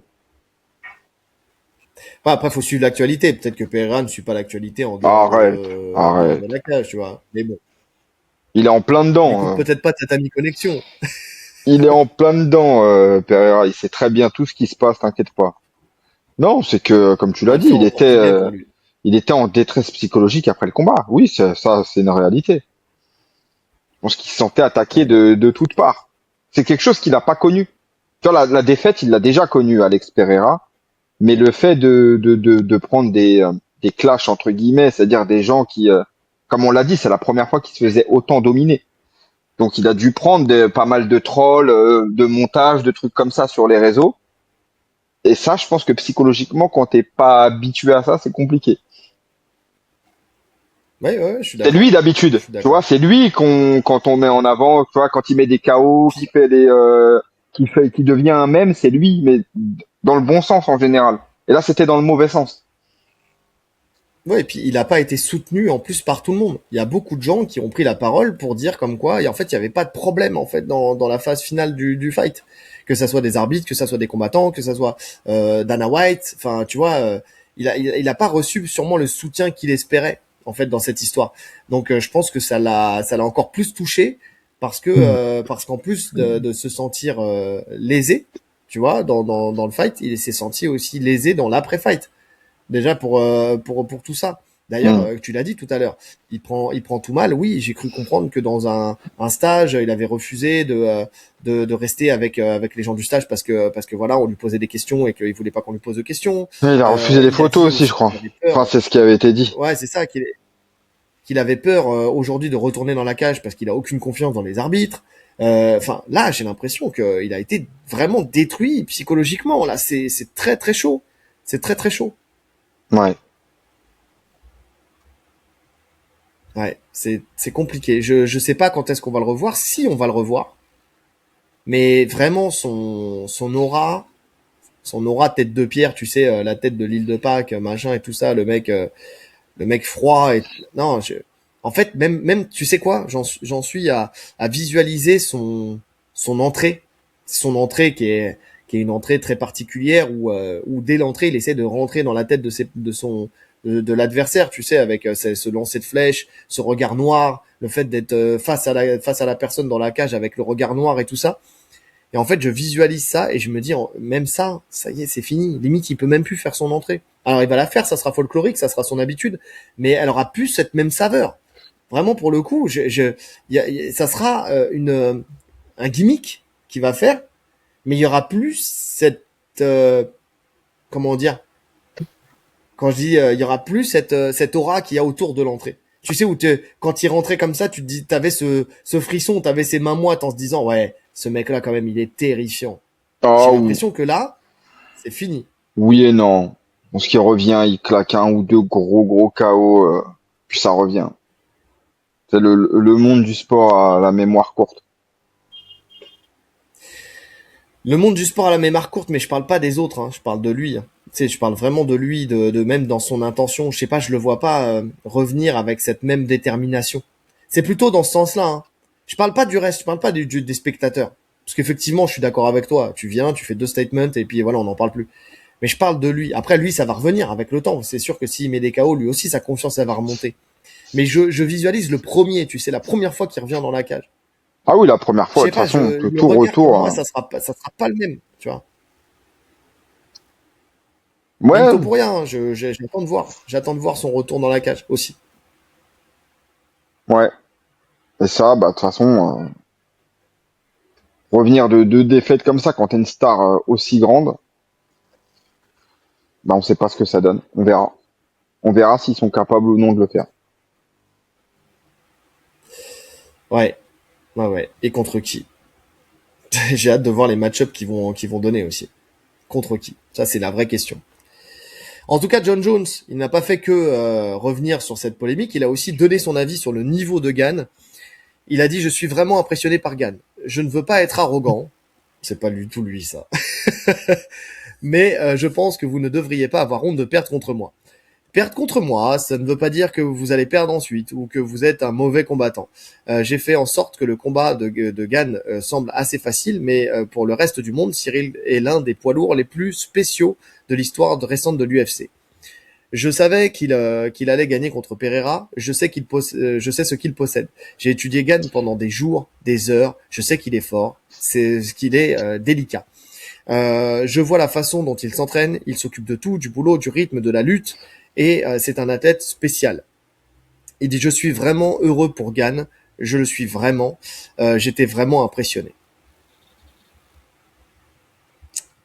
Mais Écoute, écoute, je pense qu'il est sincère quand il dit tout ça. oui. Et je pense pas que ça soit pour se glorifier, entre guillemets. Tu sais, parce que je rigole en disant, tu sais, je ne voyais pas en moi quelqu'un d'arrogant. Mais en vrai de vrai, en fait, c'est toujours délicat de parler de soi. Tu sais, parce que justement, quand tu parles de toi-même, tout le monde va dire, ah, c'est bon, le melon du type, quoi. Mais quand il dit ça, en vrai, il explique quand même que il a respecté Gann. Quelqu'un qui est arrogant dirait, ouais, c'est pas dur enfin, tu vas perdre contre moi, c'est rien. En même temps, je suis au-dessus de tout le monde. Tu vois ce que je veux dire? Tu sais, tu dis ça, je suis au-dessus de tout le monde. De toute façon, c'est moi le meilleur. C'est normal. La logique a été respectée. Non. En disant ça, il donne quand même du respect à Gann en disant, attention, je l'ai, et c'est ce qu'il a toujours fait en plus, hein. C'est ça que je respecte en fait Alors, chez John Jones, peut-être pas toujours. c'est que le mec, Peut-être pas toujours. alors oui, pas en fin de 93. Pas dans sa Ouais. fin de carrière 93 où là effectivement et on a vu et encore c'est ce qui lui pose préjudice aujourd'hui parce que les gens pensent qu'il est nul parce que il a fait deux trois combats qui étaient pas préparés et qui étaient litigieux notamment contre Gustafsson. Mais on voit que quand il prépare le combat, Gustafsson 2, c'est pas la même, tu vois. Quand vraiment il se penche sur l'adversaire, après c'est plus pareil, les combats ils sont à sens unique. Mais quand il respecte l'adversaire, il l'étudie à la virgule. Le mec, c'est un mec qui est obsédé. Tu sais, on parle du retour de Connor. Connor, il a dit là en interview, il a dit, je ne suis pas quelqu'un de talentueux, je suis quelqu'un d'obsédé. Ouais, il l'a dit tout, il l'a C'est-à-dire que toujours quand dit, je ça. fais quelque chose, voilà. Mais là, il l'a redit en tout cas là pour ce fight-là. Donc ça veut dire que quand il est obsédé par quelqu'un ou quelque chose, ça veut dire que le mec, il ne va pas vivre autre chose que cette chose-là. Tu vois, c'est-à-dire qu'il va étudier l'adversaire, il va penser l'adversaire, il va penser à ce qu'il va faire contre l'adversaire. Après, ça passe ou ça passe pas. Hmm. Mais en tout cas, vraiment pour le coup, que ça soit lui, que ça soit John Jones, je pense que c'est des mecs qui ou même un Georges Saint-Pierre, tu vois aussi dans un autre registre, si on prend quelqu'un d'un peu plus blanc que blanc, tu sais qui est moins qui est moins problématique en termes de d'à côté, on va dire. Ouais, c'est vrai que Euh, j'utiliserais pas le c'est mot des mecs obsédé pour Georges Saint-Pierre. Tu vois, alors c'est un qui mec, diraient quoi toi. Georges Saint-Pierre, je le qualifie d'ultra professionnel. Tu vois, c'est vraiment je sais pas comment t'expliquer, c'est vraiment, ouais, c'est pro, tout est bien structuré et tout. Alors les autres aussi, mais les autres, tu sens vraiment que c'est de l'obsession. Je pense que avec tout ce qu'il y a autour de l'obsession. Tu vois, parce que l'obsession, c'est quelque chose en soi, ça reste quelque chose de mauvais. Je pense pas que ce soit quelque chose de vraiment sain, l'obsession. Et j'ai du mal à qualifier GSP d'obsessionnel. Ça veut pas dire qu'ils C'est pas un s'entraînent, obsédé. ça veut pas dire qu'ils s'entraînent moins qu'eux. Ils s'entraînent tout autant, voire même mieux. Mais je dirais pas que ça vire à l'obsession. Ouais, je peux l'entendre. Effectivement, je peux l'entendre. Ouais, ouais, c'est de la sémantique, mais il y a une intention derrière. Effectivement, je l'entends, je l'entends. Donc oui, effectivement. Mais bon, en tout cas, quand je prends cet exemple-là, ça veut dire que quand il prend un combat, il va le décortiquer à la virgule. Tu vois, il va décortiquer l'adversaire et il va construire un game plan adapté à l'adversaire. Et il fera ça autant qu'il pourra jusqu'à l'arrivée au moment du combat. Et en fait, c'est ça. C'est le truc, c'est que c'est aussi une marque de respect que t'as vis-à-vis de l'adversaire. Je pense effectivement que quand il a pris Gann, c'est d'une part parce qu'il a vu en Gann un adversaire qui était prenable, parce qu'il y a ça aussi, hein. Mais il l'a vu parce que aussi il l'a étudié. Et force est de constater qu'il a raison. Quand tu vois ce qu'a fait Gann derrière, Mm.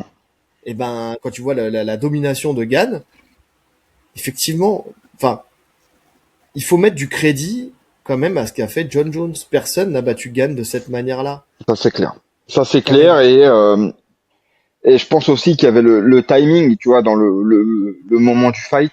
Je pense que s'ils s'affrontent là maintenant, le combat, alors je dis pas que Gann gagne le combat, mais je pense qu'il est bien plus mature actuellement avec tout ce qu'il a traversé. Je trouve beaucoup plus fort maintenant Cyril Gann qu'au moment où il affronte John Jones. Et beaucoup plus Bien sûr. déterminé dans ce qu'il doit faire, tu vois. Il sait où il va, là. Ce qui fait que je pense que le combat serait d'autant plus difficile pour Jones maintenant. Bah, c'est ce qu'il dit d'ailleurs, hein.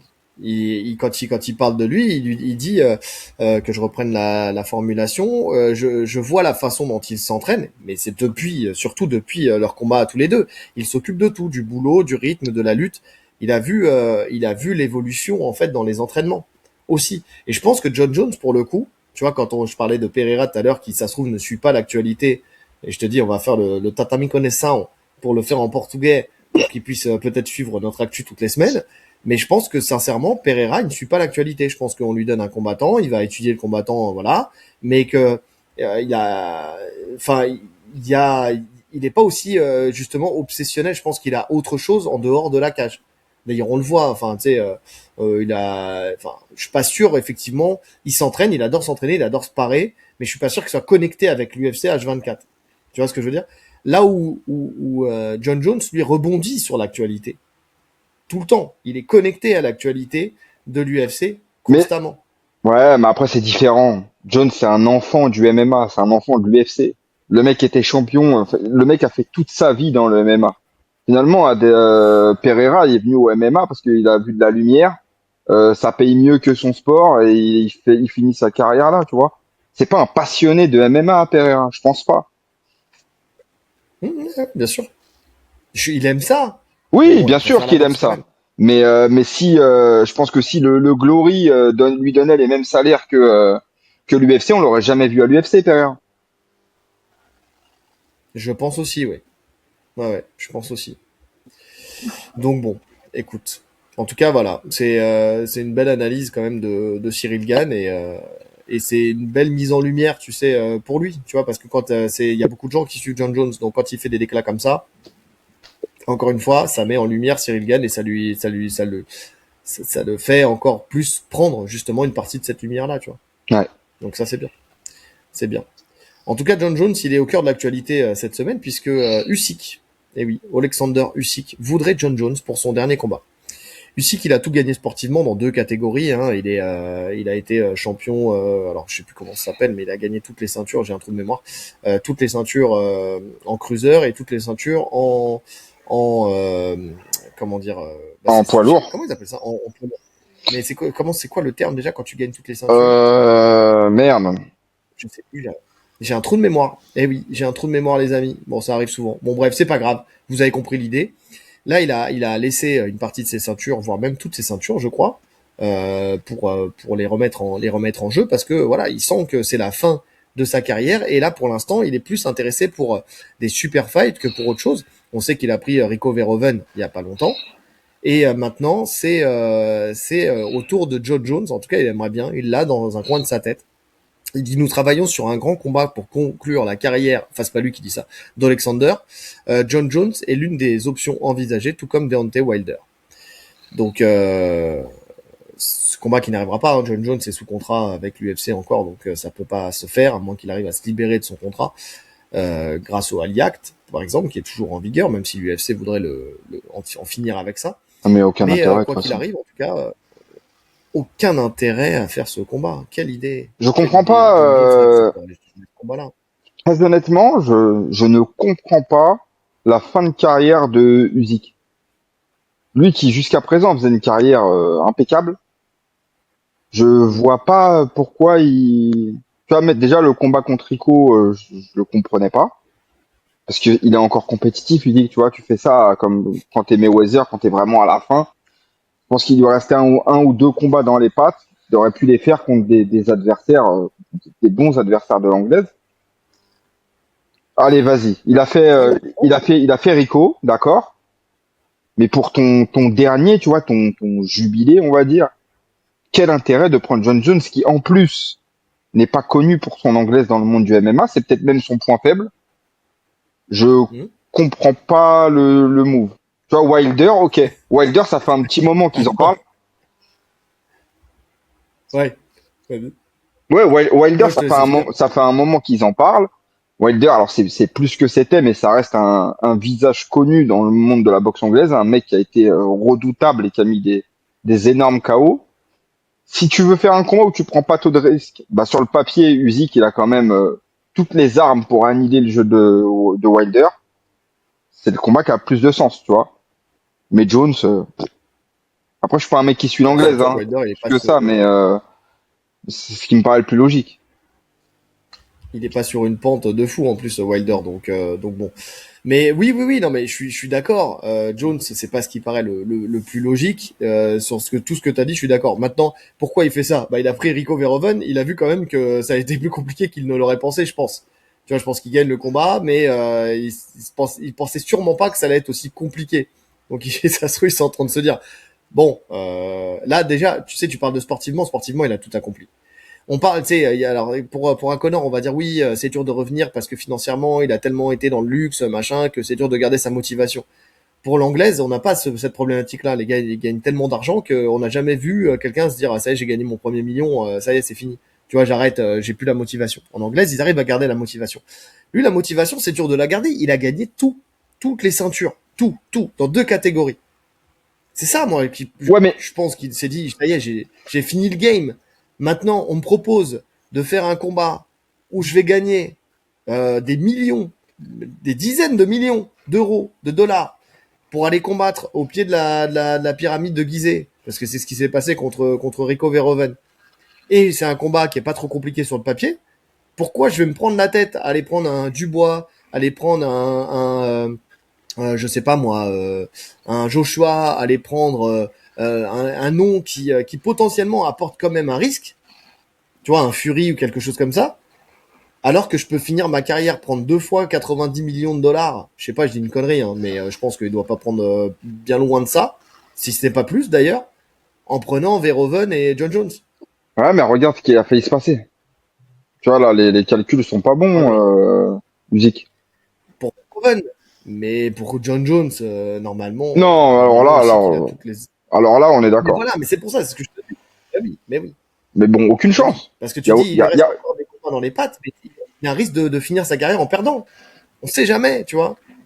Et je pense qu'il doit sentir aussi qu'il faiblit, tu vois, qu'il Ouais, je fatigue. suis d'accord. Après, quand tu vois, alors là, je suis d'accord, tu peux choisir de minimiser les risques, mais il y a quand même toujours cette notion, quand tu montes sur le ring, d'avoir dans un coin de la tête que oui, je peux perdre. Si t'es plus prêt avec cette idée, alors là, prends ta retraite. Ça sert à rien de faire un dernier combat, comme tu l'as dit. T'es déjà riche. Tu vois, on n'est pas sur un mec de l'UFC qui essaye vraiment de maximiser ses biens et qui se dit, allez, encore un, encore un, encore un. Il est plein, ça y est. Si vraiment tu veux plus, arrête. Ouais, mais je pense qu'il y Alors, a, alors prends Ngannou. il doit aimer, Prends Ngannou. Si tu c'est veux un un homme, alors, mec ah, qui... tu m'as, Ah c'est oui. ce que je voulais dire aussi. Ouais. Bah oui, oui, oui, mais oui, mais oui, bien sûr. C'est Ngannou, c'est le mec qui est agent libre, qui a déjà mis un pied dans la boxe et potentiellement, effectivement, tu prends Ngannou. Tu Oui, prends oui, Ngannou. Si tu veux un super fight avec un mec qui, sur le papier, parce que je pense que bien préparé, Usyk est largement au-dessus. Voilà. Et en fait, Ngannou nous a montré qu'il faut que tu le respectes. Si tu viens sans t'entraîner, en étant tranquille, en disant ça va être facile, tu risques de passer une très mauvaise soirée. Maintenant, si tu fais un très bon camp et que tu le prends au sérieux, ça devrait pas poser de problème. Et ouais, prends Ngannou. Ça a plus de sens que Jones. ouais. Après, Ngannou, en termes de chiffres, il n'est pas énorme quand même. Hein. Il rapporte pas énormément en termes de chiffres de visibilité, ce genre de choses. Là où John Jones rapporterait beaucoup plus. Ouais, mais ouais, je suis pas sûr. Je suis pas certain, hein. Je suis pas En certain que Jones anglaise, en je anglaise sais rapporterait pas. beaucoup plus. Et puis de toute façon, les contrats ils sont discutés à l'avance. Il a déjà un fixe énorme avant de la vente de place, etc. Donc tu t'en fous que ça vend ou que ça vend Ouais, pas. C'est pas ton problème après une fois que le c'est vrai. contrat est signé. Ouais, je suis d'accord. Bah écoute, je sais pas en tout cas, mais bon, je pense qu'il y a vraiment ce truc de dérouler la fin de carrière, tu sais, voilà, ça y est. Il est en pré-retraite. Fait sa pré-retraite tranquillement, et puis voilà. Mais bon, le combat contre Jones, de toute façon, n'aura pas lieu parce que tant qu'il y aura un blocage de l'UFC, tant qu'il sera sous contrat, de toute façon, il y aura rien du tout. Et s'ils arrivent à mettre ce combat en place, ça veut dire qu'il s'est libéré de son contrat. Et ça veut dire que, tu vois, sa priorité, est-ce que ça serait de faire un USIC? Ouais, peut-être. Parce que ça fait quand même de l'argent. Mais est-ce Moi, je qu'il pense que sa prendrait le risque priorité, ça de faire serait USIC? Ngannou. Voilà. De risquer de perdre contre Usyk et de prendre Ngannou après. Je pense qu'il ferait Il le Ngannou fera d'abord. pas. Il le fera pas. Tu verras jamais Jones en anglaise. De la même manière que tu Je verras pense pas non plus. jamais Jones en lutte. En fait, tout ce qui peut nuire à sa légende, tu le verras pas. Il a cette aura de mec Ouais, invaincu qu'il a besoin de conserver. ouais, je suis d'accord. Je suis d'accord. On parle de la signature de Jones, enfin de la signature du contrat de Jones. Donc on va parler de nouvelles signatures et des nouveaux contrats à l'UFC dans la case Frenchie, parce qu'on a beaucoup de nouveaux Frenchies qui sont à l'UFC. On a eu un premier, on n'en a pas parlé parce qu'on n'a pas fait d'actu la semaine dernière, on n'a pas eu l'occasion, donc on n'a pas eu l'occasion de parler de lui, mais le premier qui a signé, c'est Noah Cugnon. Donc Noah Cugnon qui va combattre le 1er août à Belgrade face à Milos Janicic. Donc alors il a été signé pour faire briller Milos Janicic, on va pas se mentir, mais il a de quoi éteindre la lumière de l'homme qu'on veut faire briller.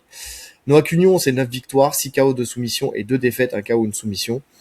Il était pensionnaire à l'ARES et là donc il fait son entrée à l'UFC.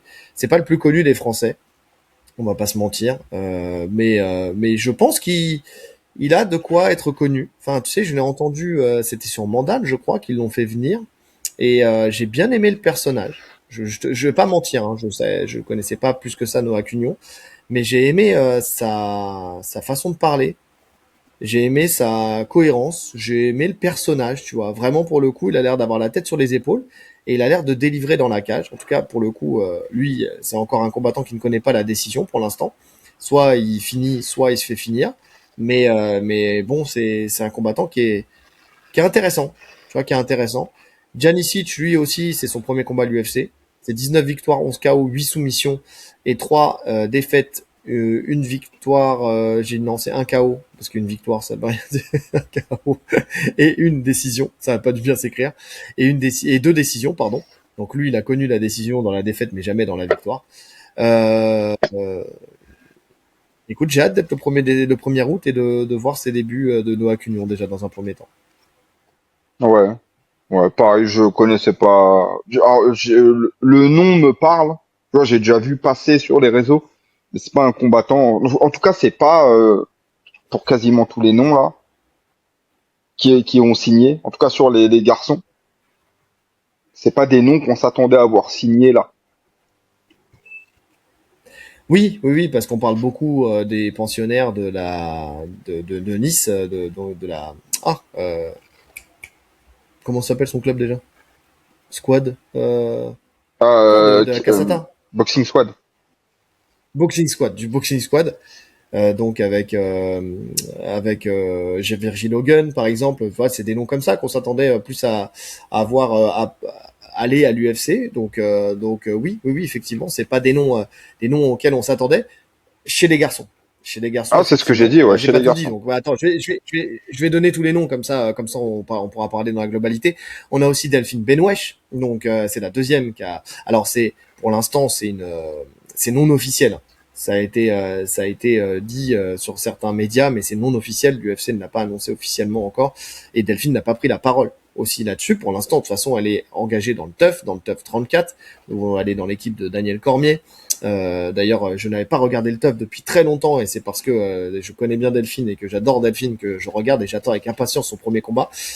Euh, donc, euh, donc voilà, mais on parle d'une signature pour combattre potentiellement à l'UFC Paris.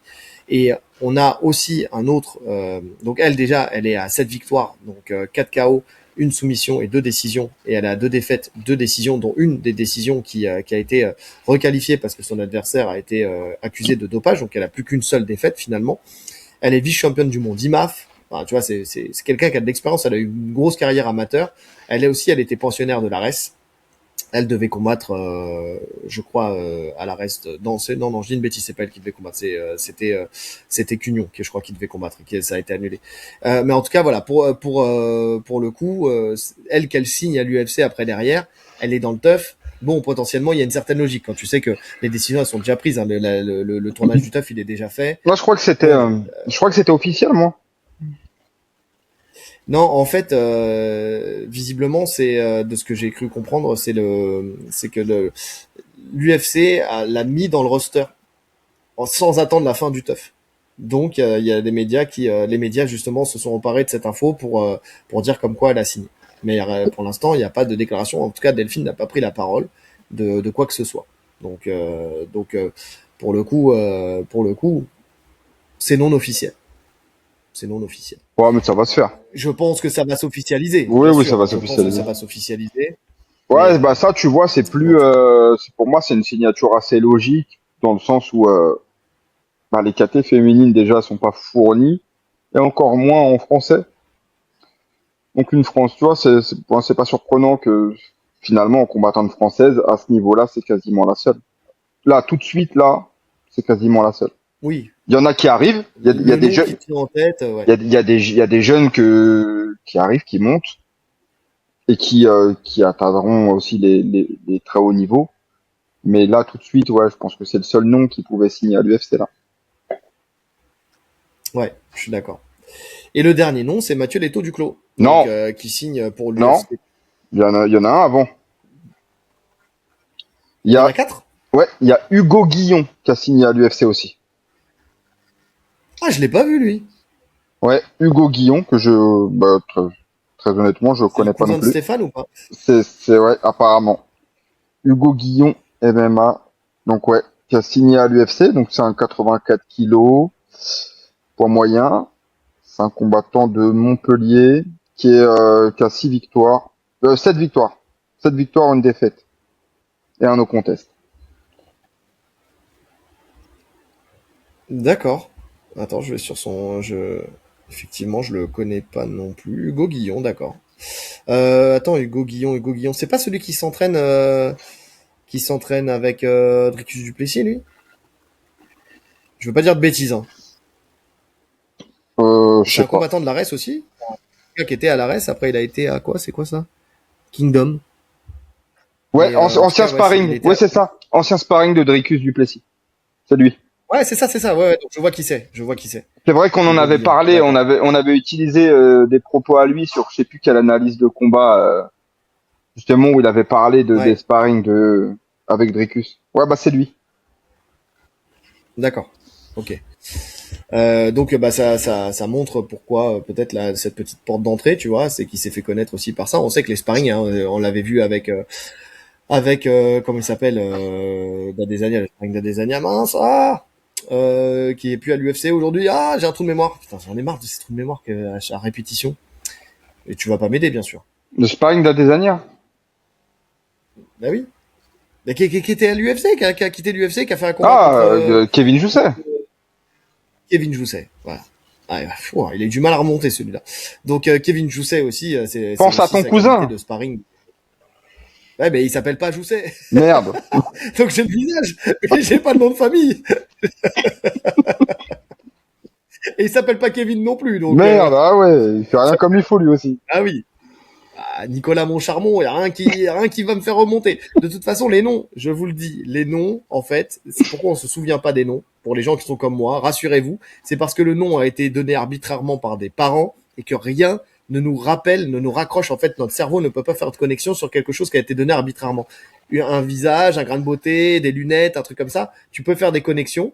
Là où un nom, la connexion ne se fait pas automatiquement. Donc, il faut réussir à faire une connexion entre le nom et la personne. En fait, c'est vraiment ça. Bref, parenthèse fermée. Et donc, bah, le dernier étant, cette fois-ci, Mathieu Leto Duclos, qui signe pour l'UFC Paris. C'est sa deuxième chance pour l'UFC puisqu'il avait fait le Dana White Contender Series et ça s'était pas bien passé parce qu'il avait été mis KO. Entre-temps, il est devenu champion de l'Hexagone.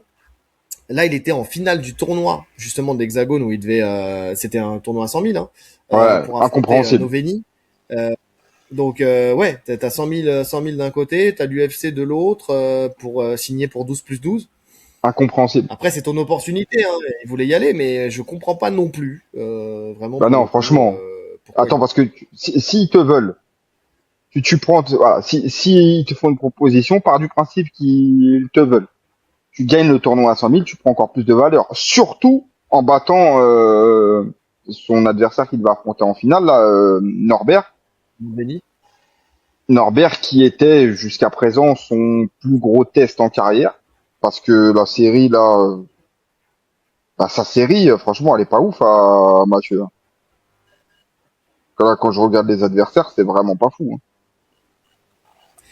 Bah, le problème qu'il y a pour moi, hein, bah, là, il est dans un ratio qui est plutôt pas mal, hein, 10 victoires, 8 KO, 2 Non, mais décisions il est dans un et très 3 bon défaites. ratio, mais le ratio, il veut rien dire. C'est qui t'affronte qui veut dire. Voilà, exactement. Non, mais je suis d'accord. Mais parce que comme ça, je glisse le truc. Mais le truc, c'est que tu peux tout perdre. Là, tu as une potentielle chance de gagner 100 000. 100 000, c'est pas rien dans la carrière d'un combattant. Mais c'est Tu vois. énorme. Là, tu vas arriver à l'UFC Paris. Tu vas prendre un mec, on sait pas encore qui, voilà. Tu gagnes, c'est bien, tu continues à évoluer. Tu perds là où le combat d'après ou le combat encore d'après, je sais pas. Enfin, tu sais, tu t'enchaînes quelques défaites. Attention, je ne lui souhaite pas, hein. Je veux qu'il gagne et qu'il performe comme tous les Français. Là-dessus, y a pas de souci. Mais d'une part, l'UFC va te dire gentiment merci, bonsoir, parce que c'est pas comme chez les féminines, hein. Tu perds, tu restes pas, hein. Tu perds, salut, on a déjà trop de monde, donc ils vont pas le garder pour rien. Donc tu perds ta chance à l'UFC. Peut-être ad vitam aeternam. Derrière, tu repars, t'as perdu les 100 000, l'opportunité des 100 000. T'as Oh, tout c'est chaud perdu. quand même, hein. Ah ouais, moi c'est un risque que j'aurais pas pris. Je comprends pas le move non plus, hein, personnellement. Vraiment, pour le coup, je comprends pas. Excusez-moi, je regarde juste un truc. Voilà, c'est bon. Donc, euh, donc ouais, non, je comprends pas non plus. Mais bon, c'est comme ça, hein, c'est la vie. Hein. Qu'est-ce que tu veux? Alors, on verra. J'espère que pour lui le pari sera positif. J'ai pas écouté. Je crois que Voirin a fait une vidéo qui explique pourquoi ils ont signé à l'UFC. Faudrait que je voie cette vidéo. Je l'ai pas vue, j'ai pas eu le temps. J'ai vu qu'il l'avait fait, mais faudrait que je voie. Est-ce que c'est pas Voirin qui veut aussi retourner à l'UFC? Accessoirement. Tu sais, quand là j'y pense, là je me dis, il a fait une vidéo. Est-ce que c'est pas lui qui veut retourner à l'UFC Moi, je suis aussi? pas Tu sais sûr. qu'il lui dit, ah, faut qu'on signe, tu vois, faut qu'on y aille absolument. Je pense Je que sais pas, il Ouara, a quand même il a un goût particulier pour l'UFC, Daniel Voirin. On va pas se mentir. ouais, mais même si t'en es à te dire, c'est ton entraîneur qui fait les choix, c'est plus judicieux en tant qu'entraîneur de tenter les 100 000 et de prendre 20% sur les 100 000 que d'aller à l'UFC et de prendre 1000 balles sur la prime que tu vas prendre, tu vois. Certes, c'est vrai, mais je pense pas qu'ils réfléchissent comme ça. Tu sais, Voirin, on a compris, c'est l'argent, c'est une chose, mais c'est pas ce qui l'anime le plus. Enfin, je pense que ça l'anime, hein, comme tout le monde, sinon il parlerait pas du chèque de Benoît Saint-Denis encore aujourd'hui, tu vois. Ouais, c'est être sur le devant de Mais la ce qu'il y scène. a, c'est que exactement, c'est les anecdotes qu'il raconte. Il a besoin d'anecdotes, il a besoin d'être au milieu de tous ces combattants, il a besoin d'être dans la lumière. Et en fait, c'est ça le problème. Et je pense que le fait de retourner à l'UFC, pour lui, c'est limite une nécessité. S'il a besoin de retourner à l'UFC, il a besoin de se retrouver dans ce truc. Je sais pas. Je le pense comme ça. Je le pense comme ça. Vraiment, Ouais, ça. c'est Enfin, en tout cas, possible. je n'ai pas la certitude, hein. mais, mais bon.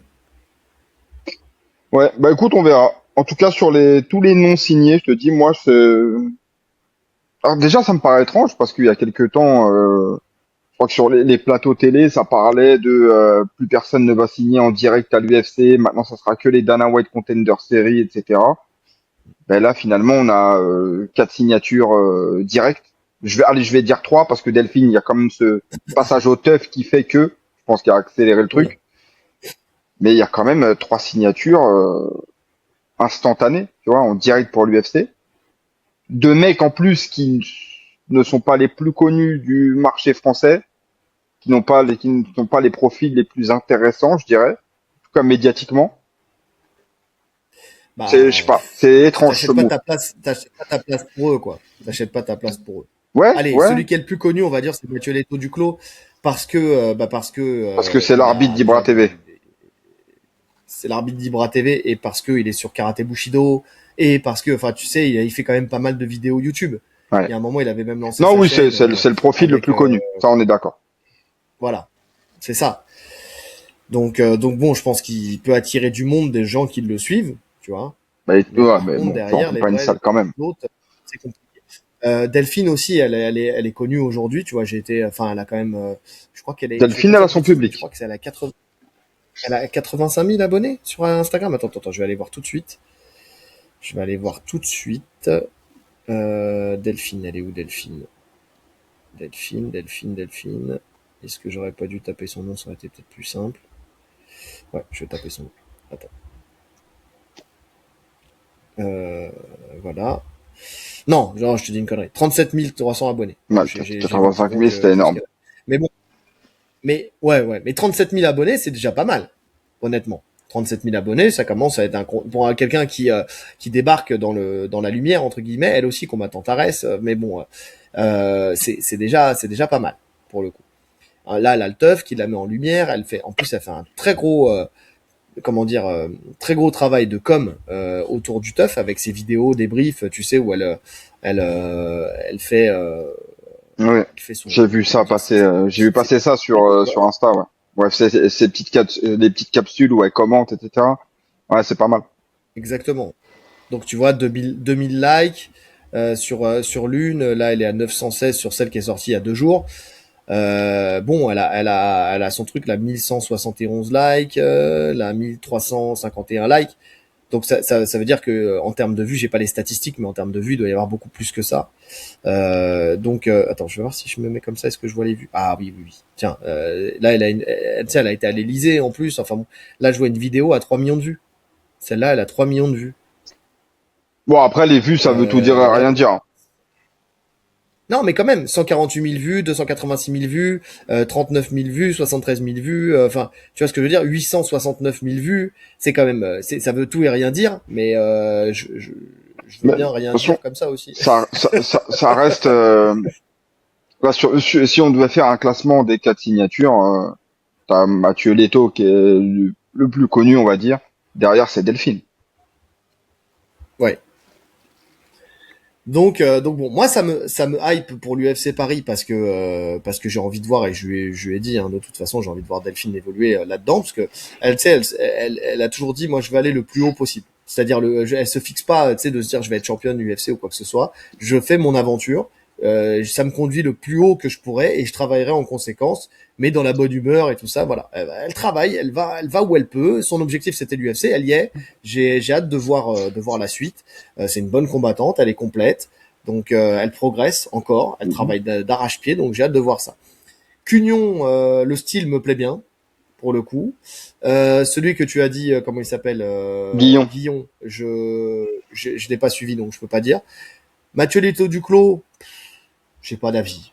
Vraiment pour le coup, j'ai pas d'avis. Je l'attends pas plus que ça. Je vais regarder parce qu'il est connu, mais j'ai pas, je me réveille pas la nuit pour Moi, je te regarder dis Mathieu très Leto Duclos. honnêtement, sur toutes les signatures là, allez Delphine, parce que comme je t'ai dit, la KT féminine, elle est, voilà, elle est accessible.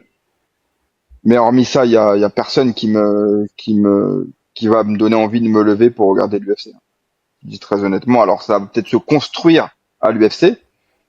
Mais en tout cas, Oui, si c'est des noms qui ont été signés pour être mis en avant sur l'UFC Paris, c'est compliqué, hein. Ils motivent pas ce UFC Paris, hein. Quand tu vois les non, belles il va cartes qu'on a eues avant, là, ouais, c'est un étage en dessous quand même, voire ouais, deux étages. il va falloir un bon main et un bon co-main. On va pas se mentir pour vendre tout ça.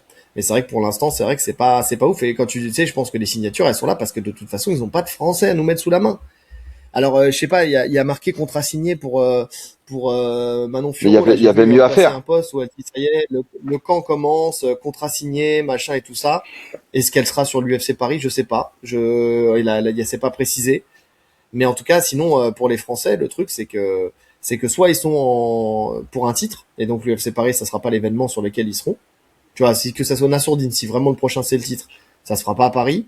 Le combat de Cyril Gane contre Thomas Pinal, il y a peu de chances que ça se fasse à Paris. Oui, Donc ça on après, le sait. après il y a les combattants qui ont déjà combattu ou qui vont combattre. Cugnon, il combat à Belgrade, donc il a dit qu'il était prêt hein, à faire 2 cuttings d'affilée et puis d'aller combattre à Paris. Maintenant, est-ce que c'est une bonne idée? Je ne sais pas, mais il a dit qu'il était prêt. Bah, on Je va sais dire, pas. ce qu'il y a William Gomis que tu peux mettre sur la carte. Fares Ziam, je pense qu'il sera de retour. BSD à Faresiam, il voir veut être retour sur de le combat. comment tu ressors de ton combat avec Paddy, ça c'est une inconnue. J'y crois pas Euh, trop. J'y crois pas. Là, il arrive dans ouais, un moment de sa carrière où il faut faire attention, tu vois. en Là, fait, c'est ouais, potentiellement après un salaire raréfié, tu dois le préparer, quoi. je suis d'accord, mais tout dépend des propositions que tu as derrière. Tu sais, il y a des propositions qui se refusent pas. Quand là, je regardais, je sais plus quelle interview, bah c'était Nicolas Haute qui en parlait. Je sais plus sur quel média. J'ai vu une interview de lui où il explique justement le déroulé de pourquoi ils ont pris Hooker. Tu vois, en fait, il finit son combat contre Ruffy. Dans leur tête, ils partent pour une pause. Et je crois 2 jours après, t'as Guillaume Pelletier qui lui dit j'ai eu Hooker. Tu vois, là, si on veut, on a Hooker là tout de suite. Et Nicolas Haute, il lui dit bah ouais, c'est parti. Tu vois, c'est un nom qui se refuse pas parce que en termes Oui, de mais style, ça ça y colle. est, ça y est, ça y Non, est, mais il a eu, crois-moi que derrière Paddy là, bon, ça sera pas le cas puisque là on parle du FC Paris, mais derrière Paddy, on lui dit tu combats pour la ceinture, donc dans 3 mois, il enchaîne tout de suite. ah non. Mais bien sûr, non mais je parle pas de ceinture. Là, pour la ceinture, bien sûr qu'il va y aller. Mais même on lui donne Bien sûr, Oliveira, il tous va les dire jours. oui. J'en suis sûr. Il y a des combats qu'on te Oliveira propose, potentiellement. t'y vas, t'y Mais vas. parce qu'il y a une ceinture, il y a la BMF. Mais de Il y toute a la façon, BMF derrière. maintenant au-dessus de Benoît, il y a que des ceintures, quasiment. Puisque Arman il est out, il reste que personne au-dessus de lui. Ouais. C'est la ceinture du RAF. Il va te ramener la ceinture du RAF. Du rien à foutre. Donc ouais, Ouais, écoute, on ouais, non, je verra sais. l'UFC Paris, on verra. Je pense Ouais, que j'ai la hâte de voir carte. les premiers noms qui sortent sur la carte. Enfin là, bon, voilà. On verra. Bon, après, ça reste du FC Paris, sur les horaires de Paris. Enfin, tu vois, donc ça va se regarder. De toute façon, on sait qu'on va tous regarder du FC Paris. C'est normal. C'est sur notre territoire. Donc, il y a pas de souci là-dessus. Mais à voir. À voir. On enchaîne, pardon. Et on termine avec la dernière info que j'ai vue cette nuit là. Donc Netflix nous sort une petite pépite, un 100% physique et Dieu sait que j'aime cette émission spéciale France avec des Ngannou, des Doumbé, tu vois, qui seront dans le casting de euh, de ce 100% physique français, mais pas que. Je crois qu'il y aura Attic. Attends, je vais essayer de trouver le casting Ouais, qui est moi sorti aussi. parce C'est que ce le que je casting il regarde est pas là. mal. Parce Casting. que oui, j'ai vu d'autres noms. Alors, Euh, Thibaut InShape. Attends, mince. Je Oui, l'ai. Thibaut InShape. Thibaut InShape, Ragnar Le Breton. Quoi d'autre, quoi Estelle d'autre? Mosley. Estelle Mosley, Il y a ouais. Estelle Mosley, l'ex-femme de Tony Yoka. T'as trouvé ou pas? T'as pas tout le Non, casting? j'ai pas tout. Attends, putain. MC Jean Gabin, Ah, Ibra attends. TV. Bosch. Putain, Bosch, bah, attends, je pense que dans l'histoire, il y a du, comment il s'appelle, que celui qui a créé la cage, là.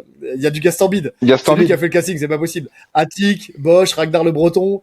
Bon, on va pas se mentir, c'est lui le Ah, producteur de ce je suis truc-là. pas sûr qu'il aurait mis Ragnar Le Breton dedans. Si c'est lui qui avait fait le casting. Oui, c'est vrai. C'est vrai.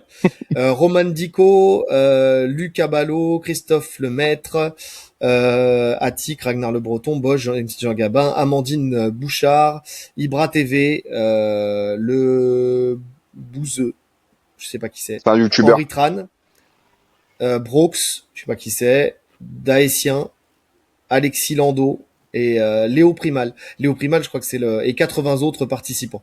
Léo Primal, je crois que c'est un mec qui fait tu sais comme du vidéo portal, je crois. Ok. Ah, on respecte pas les 80 Donc autres. Et quelques autres personnes. Dont on a rien à foutre. oh,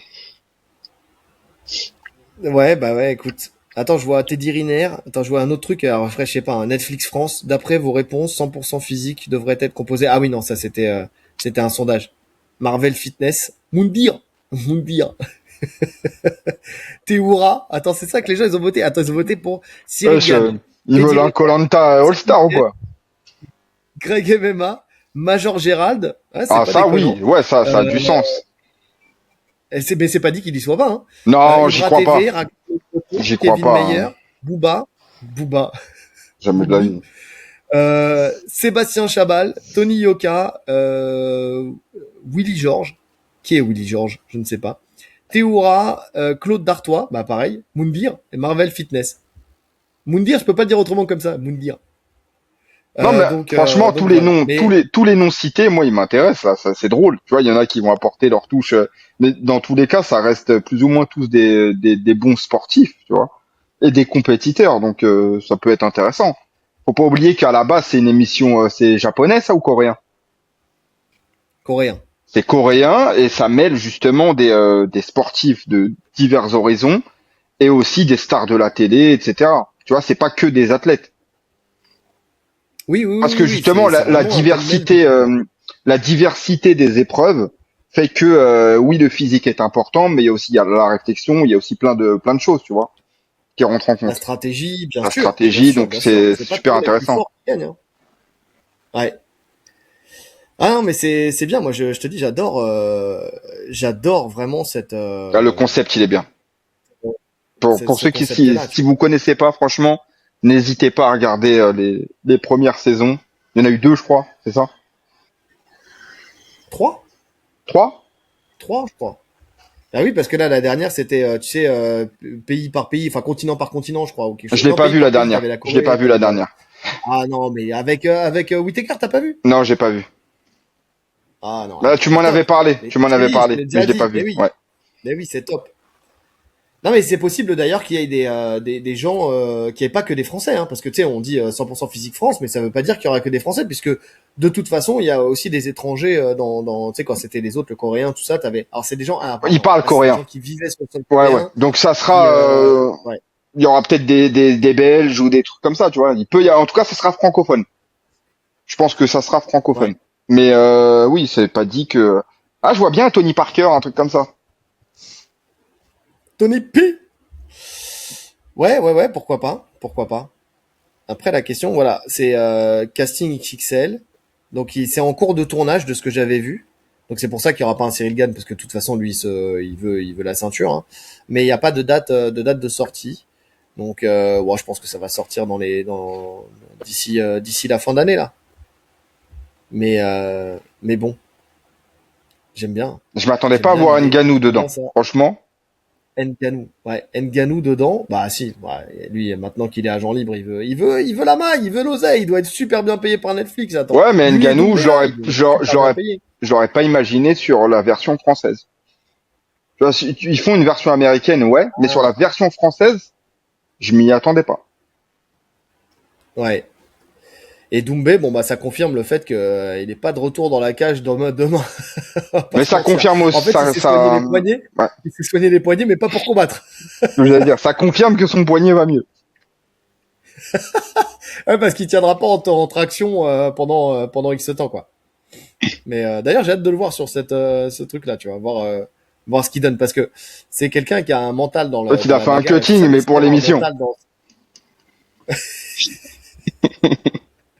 Ah bah là, ils sont tout le temps torse-poil, hein, il se doit d'être affûté là pour le coup. Mais ouais, mais en tout cas, moi, j'adore l'émission, j'adore franchement, les noms qui sont sortis, c'est pas mal. Benoît Paire, Benoît Paire, c'est l'humoriste. Benoît Paire, je crois que c'est l'humoriste. Christophe Lemaître. Christophe Christophe Lemaitre, c'est pas Lemaître. en natation, lui, non, Ben c'est non, pas la Christophe natation, Lemaître, c'est le sprinter. en tout cas, c'est le sprinter, ouais, c'est le sprinter, ouais, c'est ça. Ouais, bon, il va vite sur son terrain, quoi. C'est pareil. J'étais pas bien loin. Il va vite, ouais. Roman Dico aussi, c'est pareil. Judo. Putain, je suis nul. C'est Roman Dico, judo, c'est judo. ouais. Euh... Et après, Amandine Attends, MC Jean Gabin. MC Jean Gabin, il va tenir lui, il va tenir. Lui, il va faire partie. Je vous annonce, hein, MC Jean Gabin sur les épreuves individuelles physiques comme ça, si tu dois tenir en traction ou quoi que ce soit. Ah, les amis, vous ah, êtes pas sur prêts, il ça, va tenir lui. sur tout ce Non, qui est, bon, si, tout le monde le sait, sur tout ce qui est street workout, on sait que c'est, par contre, le collectif, ça va être une catastrophe, je pense. Le collectif, il va s'embrouiller avec tout le monde. Je t'emmerde et je t'emmerde. Ça serait très drôle. Ça serait... non, Laissez-moi finir tout seul. pas Je moi. t'emmerde. Il va pas dire ça à Ngannou. Ah Sauf mon dieu. toi. Ah ouais, non, laisse tomber. Sauf toi. Toi, je t'adore. Oh, c'est très très drôle. Non, mais je sais pas, dites-nous en commentaire si vous êtes hypé par le truc, mais moi je suis hypé. En plus, Ibra TV, là, j'ai vu, là, il était en train de se préparer, là. Enfin, Même Ibra il y avait TV, une hein. vidéo. Ibra TV, c'est un putain Ah, d'athlète, Ibra TV, hein. ouais. Non, c'est pas mal, c'est pas mal. Estelle Mosley, j'aime bien. Mental de championne aussi. Non, en tout cas, voilà, j'ai hâte de voir les autres, mais pour l'instant, et de voir un Léo Primal, tu sais, un mec du mouvement. Parce que je crois que c'est ça, un Léo Primal, hein. Je sais pas. Pas, après, faut pas que je confonde avec Léo Primark, qui lui, qui lui est en solde. Lui est dans le textile, lui. Hop, j'ai failli écrire Primark comme un con. Ouais, c'est ça. Léo Primal, voilà, c'est un singe humain. Ah, Tu Léo sais, il grimpe Urban. aux arbres et tout. Oui, c'est ça. Ouais, c'est ça, parce que j'avais vu, moi, je m'intéressais beaucoup au parcours. Ok. Parcours.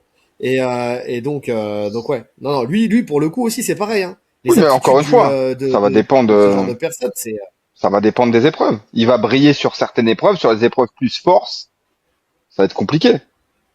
Même si, pas que force, hein. non, mais même si, Agilité aussi, hein. ouais, mais Agilité, hein. Ah, le en mec qui se balade sur des branches d'arbres fait, le truc, à c'est 300 que mètres du sol. j'aime bien ce type d'épreuve parce que ça te montre qui est l'athlète le plus polyvalent. C'est le but, Ouais. en fait, de ce genre d'épreuve, de ce genre de jeu, c'est qui est le plus polyvalent. Tu peux être le plus fort, tu peux être le plus rapide, tu peux être tout ce que tu veux, mais quand on mélange toutes les données, on va voir qui brille. Et le plus poli tout court, ça sera pas une petite Jean Gabin. Non, mais bon, en tout cas, voilà. Et Henri Tran aussi, on va voir. Hein. Tu sais, lui, youtubeur. Ah, je le connais parce que c'est un pote de Matisse du club, donc voilà, on va voir. Non, c'est écoute, j'aime bien. J'aime bien en tout cas les premiers noms qui sont sortis. On verra les 80 autres, mais j'aime bien les premiers noms. Et puis voilà. Puis retrouver la Bosch et Attic dans deux équipes différentes. Il faut pas que ce soit dans la même équipe ces deux-là. Il faut que ce soit des antagonistes. C'est pas possible. Moi, je veux un affrontement Bosch-Attic. Il y a En une revanche finale, à prendre. Il l'a buté dans la série. c'est vrai. Donc il, il faut qu'il prenne sa revanche. Non, on va voir. On va voir. Non, bah c'est cool. C'est cool. Je pense qu'on peut finir là-dessus. Et qu'est-ce qu'on peut mettre comme mot de la fin? Si vous avez été jusqu'au bout.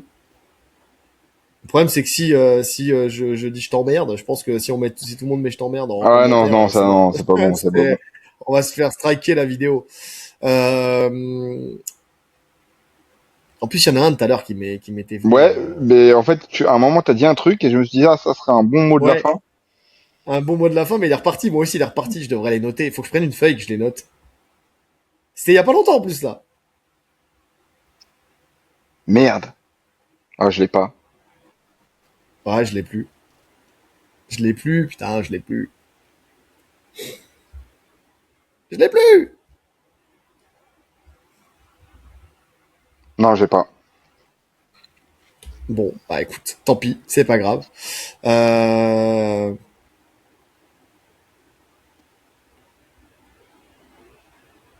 Non, moi je l'ai pas. Bon, on Non. va pas passer 1000 ans dessus. Écoutez, eh bah tiens, c'est quoi? Non, c'est bon, je l'ai.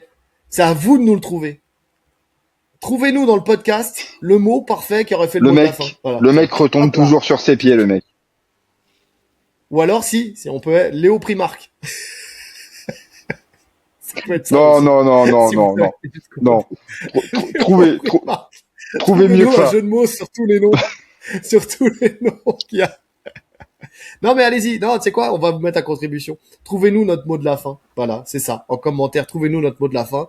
Et puis pour le reste, bah n'hésitez pas à liker, commenter, partager, cliquer sur la cloche de notification pour ne rien rater, les 5 étoiles sur toutes les plateformes de podcast, le lien Tipeee en description si le cœur vous en dit et le lien vers un porte-fight avec le code TATAMI25 pour avoir 25% de réduction sur tout l'été et sur tout le site et le lien est aussi en description. Je vous souhaite un excellent UFC 329. Vraiment, on fera le débrief normalement lundi. Donc voilà, excellent UFC 329 en espérant qu'il soit à la hauteur des attentes qu'on a pour cet UFC. Et puis, il nous reste plus qu'à vous souhaiter une bonne journée Ou une bonne soirée. en fonction de l'heure à laquelle vous nous écoutez. Allez, salut! Salut!